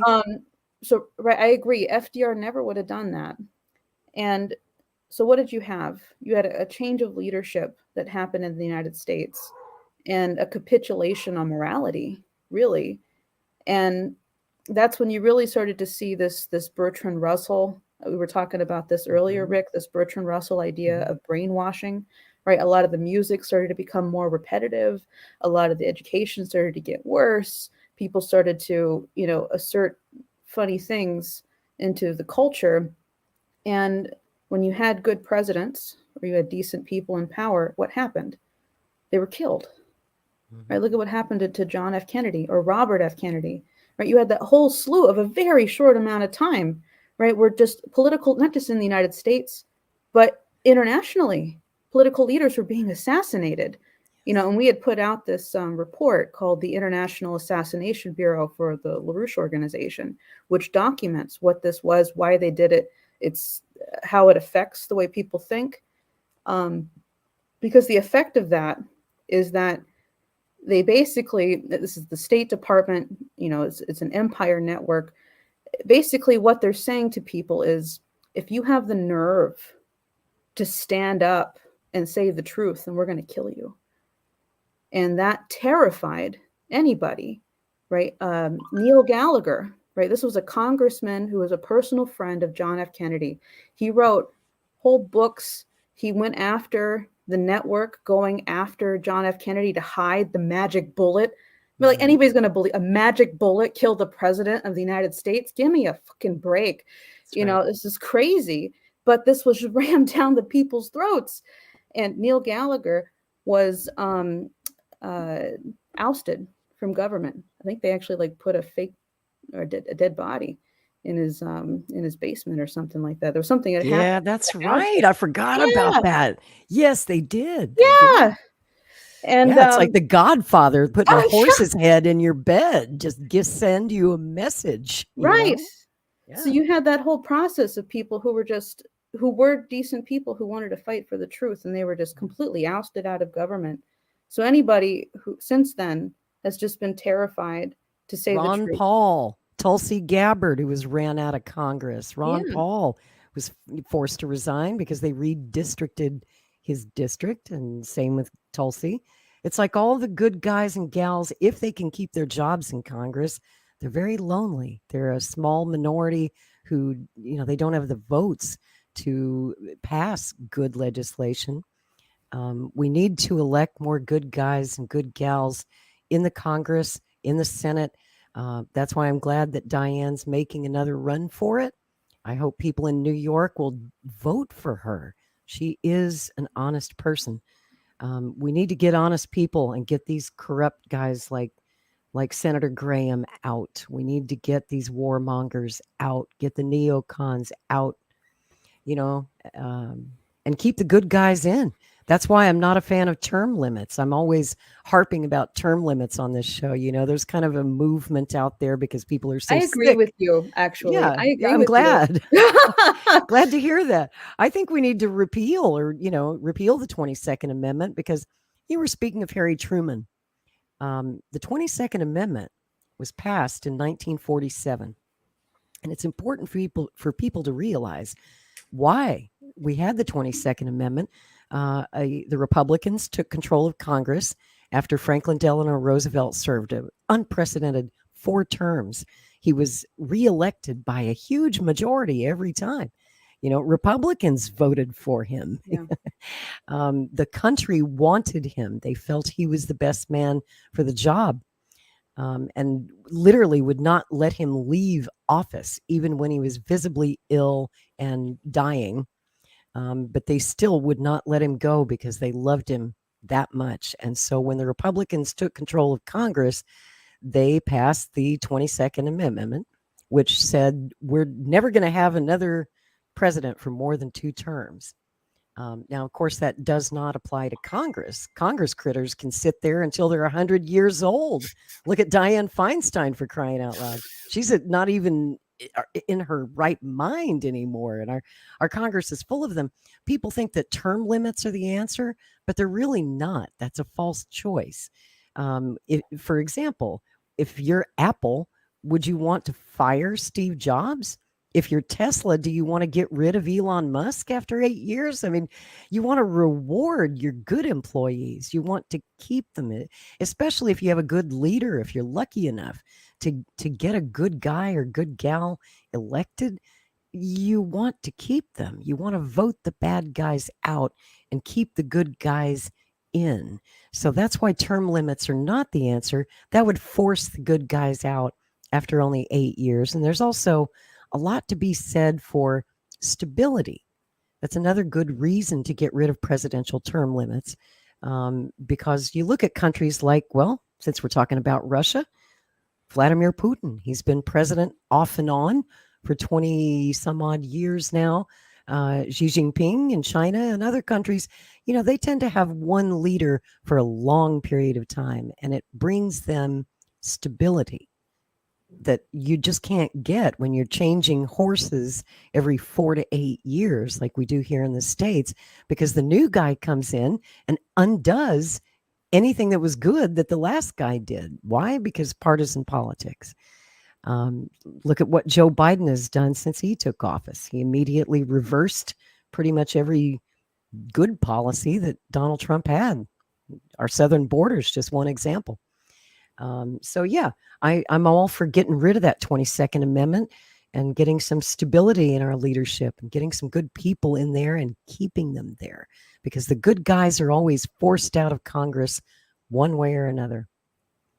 Yeah, and then addressing why we have so many bad ones, who keep getting in there, like this culture, this depraved culture that we have. Like, whenever I talk to people about these term limit things, which is, I agree. I think just rotating bad people, a lot of bad people into the government doesn't really solve the problem. You're just saying, well, let's get a lot of turds in there. Like, we got one turd, we'll just get more in there. And it's a terrible idea. Like, let's actually get to the core of the problem.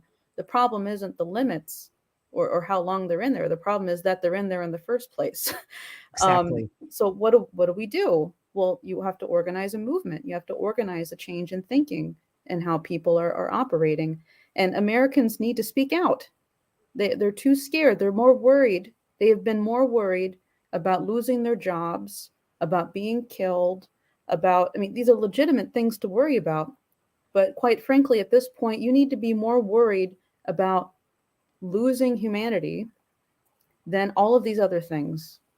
And Martin Luther King, the reason why I joined when I was 18 years old, why I joined the LaRouche movement when I was 18, I finally came across this quote, this speech that Martin Luther King gave. He said that you may go on to live to be 90, but as soon as you gave up that thing that you were willing to give your life for, you died then. And that just hit me like a ton of bricks. And I said, I have to be true to myself and fight for what I know needs to happen. And I'm 33 years old here today.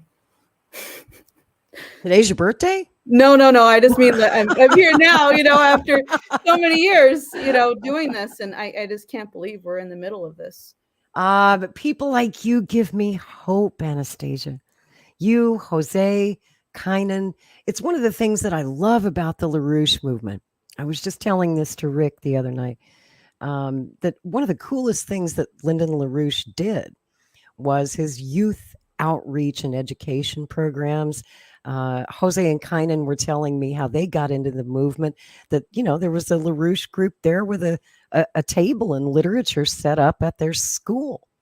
And they were curious, and that's how they learned. But the education, the young people that I see coming out of this movement, they're some of the smartest people that I've ever met. Certainly the smartest 20 and 30 somethings. The LaRouche movement gave you guys a quality of education on political science and history and other things, economics, that is better than what you'd get in public school, in high school, and even a lot of universities.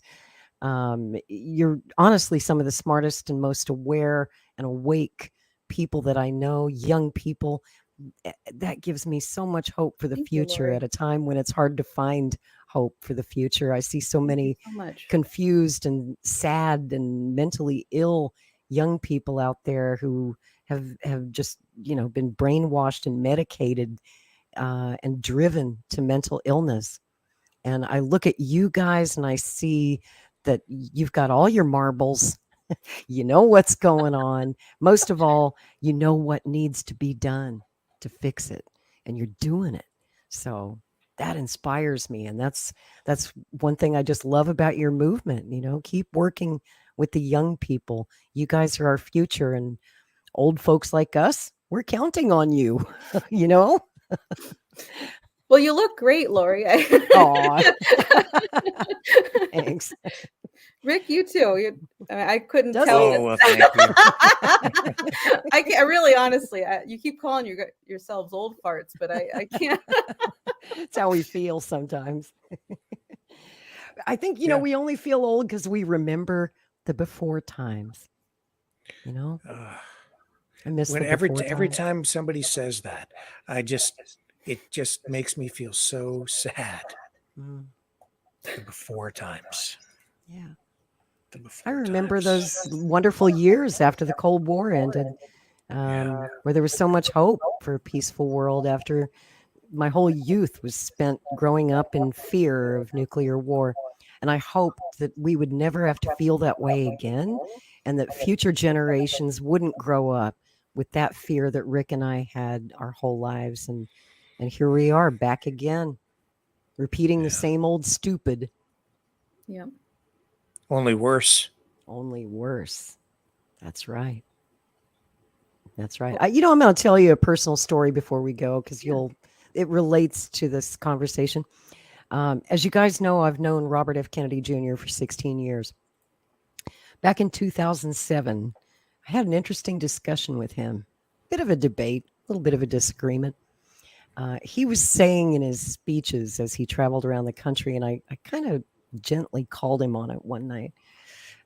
He would say that he would talk about President Kennedy's inaugural address, where he was talking about the Cold War, and he framed it in his inaugural speech as our hour of maximum danger. And Bobby at the time said that, that time had passed, that we would never be in that position again. And this is 2007, folks. And I said to him, I disagree. I said, I think this is our hour of maximum danger.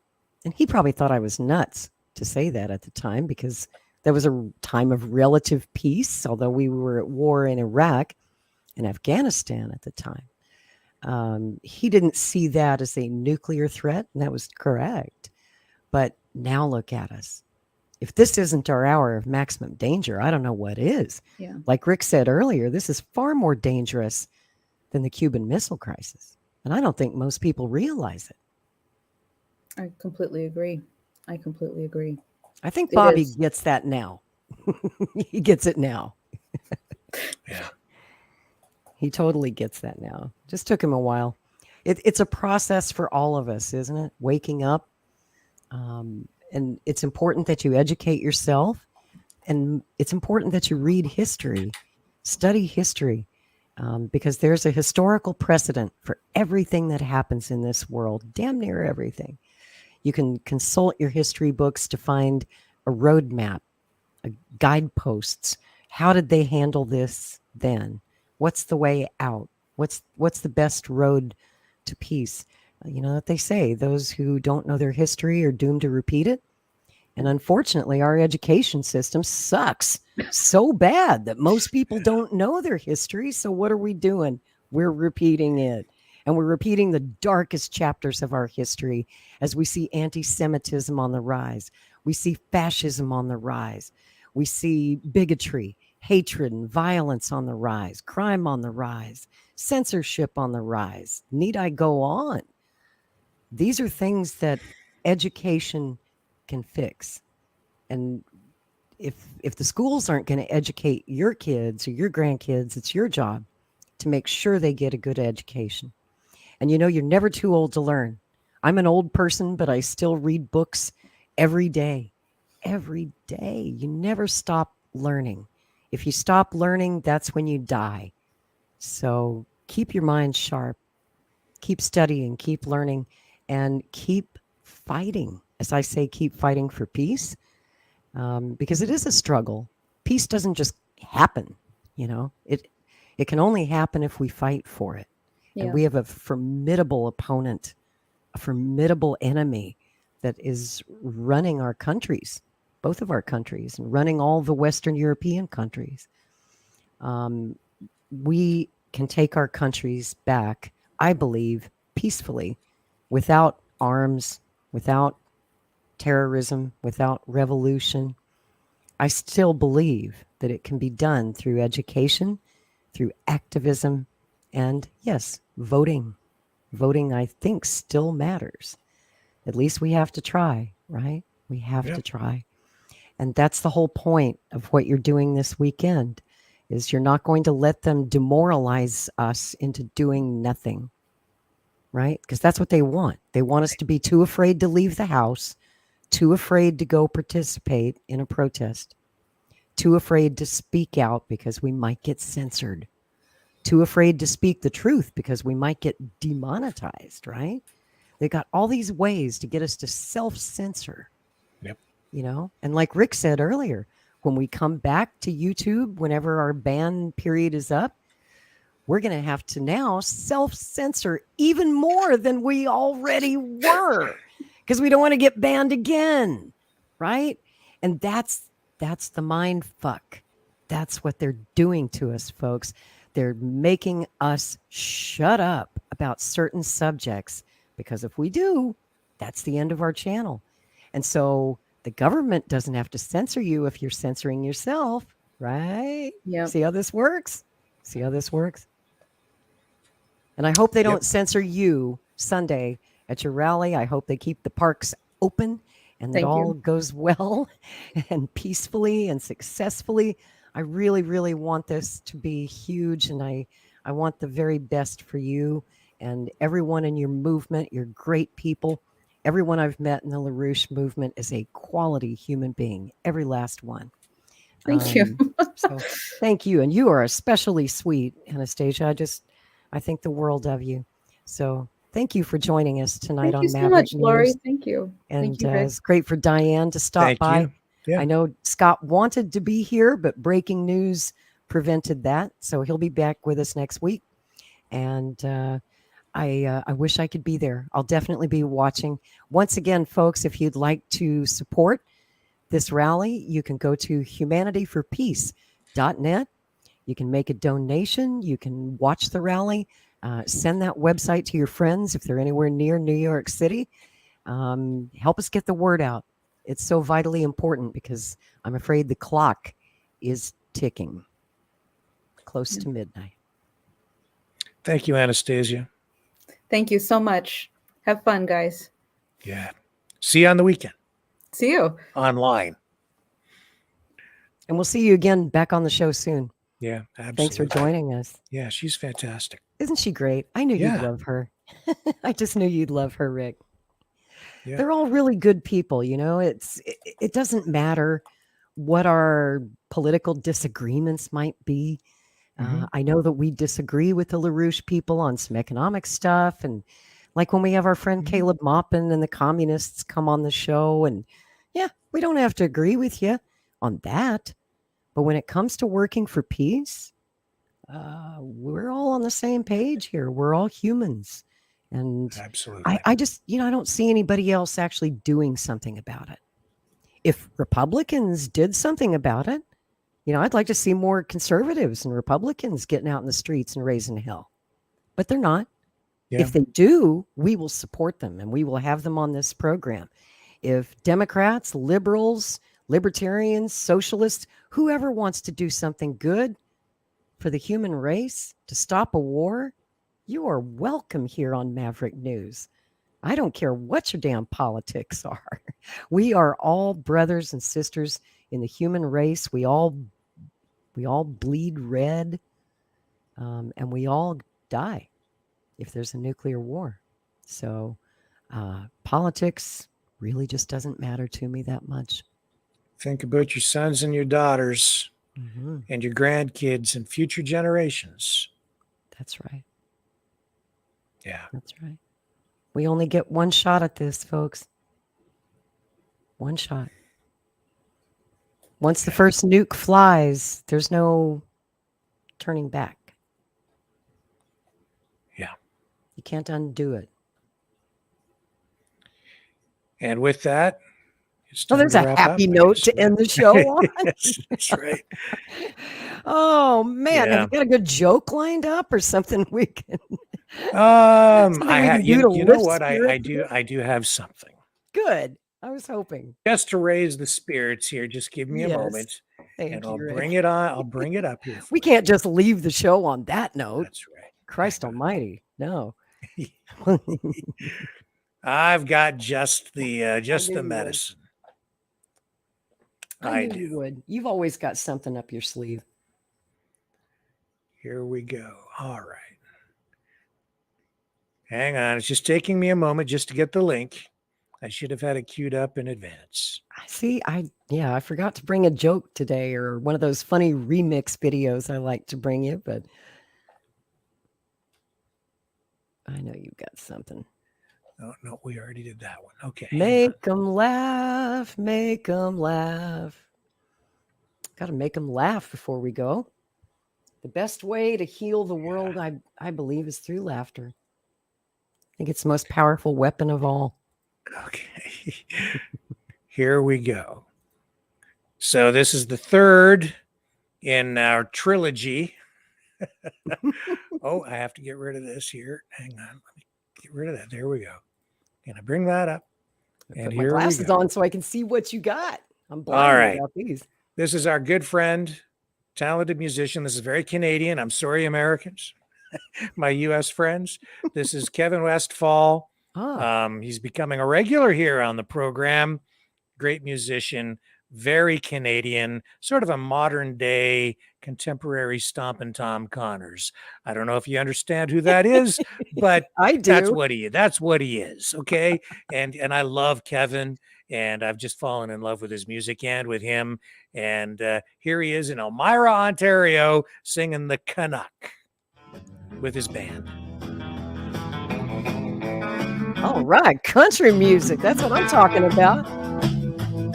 Well, I won't have to change no muffler. I won't have to repair the heater. Well, I won't need to buy new tires. I can sell off the winter meter. Just a hitching post and a bag of oats sounds a heck of a whole lot cheaper. You know, there ain't no way I'll ever pay $1.60 a liter. Oh, I'm gonna trade in my pickup truck and get me a horse. Because me and Petro-Canada are now legally divorced. Well, a new form of transportation, well, I need a new source.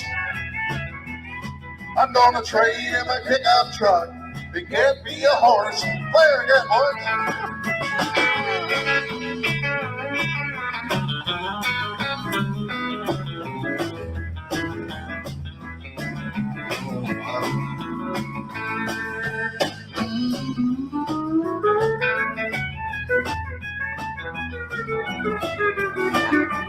That guy's a great steel player. Yeah. All right, friends.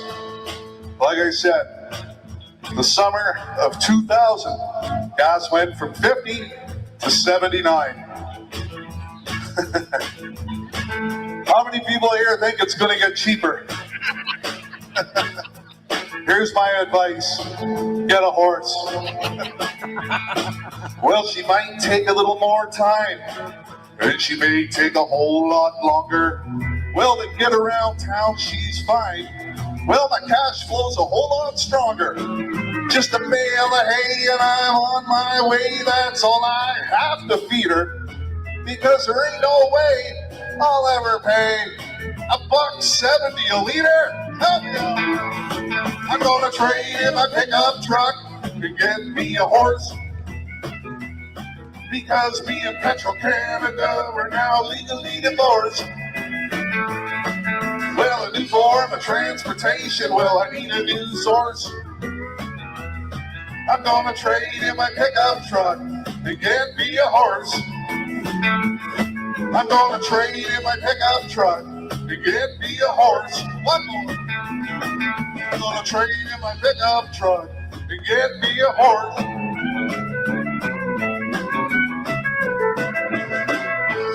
All right. Thank you.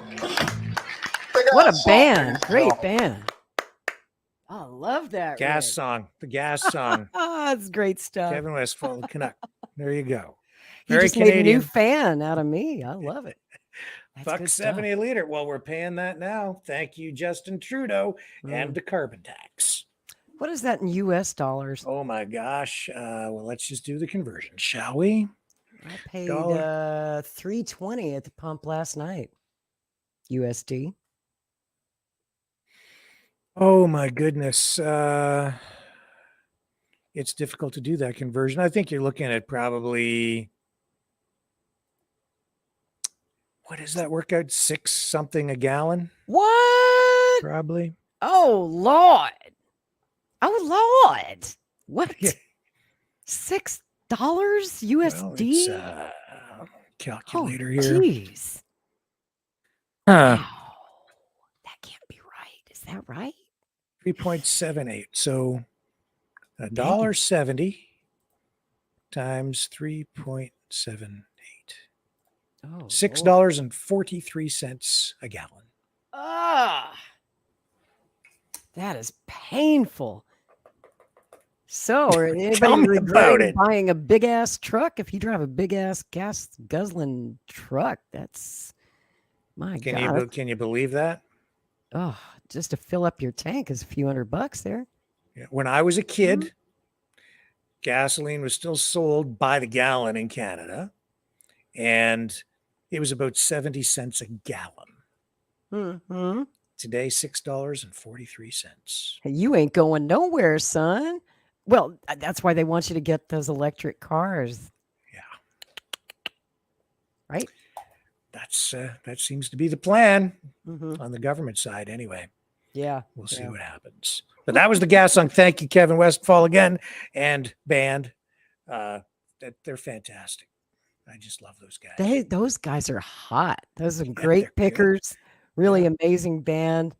I'm in love with those guys now. Yeah. Definitely want to check out some more of his work. I've seen you play him before on Maverick News, but that particular song just grabbed me. They're What a really great good. They're band. pros, man. They've been around a long time. Yeah, They sure yeah. have. Well, I got a concert to go to myself tomorrow night. I'm running sound for a local country band. So, yeehaw! It's Oklahoma, baby. We love our country music. But I will try to be back here tomorrow night at 6 p.m. Eastern Standard Time. Thank you, everybody, for spending your time here with us this evening. So I'll see you tomorrow night. And don't forget, if you don't come by tomorrow, make sure you check out the online stream from the Peace Rally in New York City from 1 to 4 p.m. And is Sunday. that Sunday? It's on Sunday. Yeah, It's Sunday. I kept saying Saturday for some reason, but it is Sunday the 6th. Yeah. 1 to 4 p.m. And what time zone is that? Is that Eastern time? That would be Eastern time, noon Eastern to 3 Central. Yeah. And So- morning out there on the West Coast. 1 to 4 p.m. Eastern time, Sunday, to watch that peace rally. I might even pick up the feed here. You never know. We'll run it on these channels too. Yeah. Maybe. We'll be see. covering it. Yeah. Yeah. One way or another. I'll be back tomorrow night, though, 6 p.m. Eastern time on the flip side. See ya.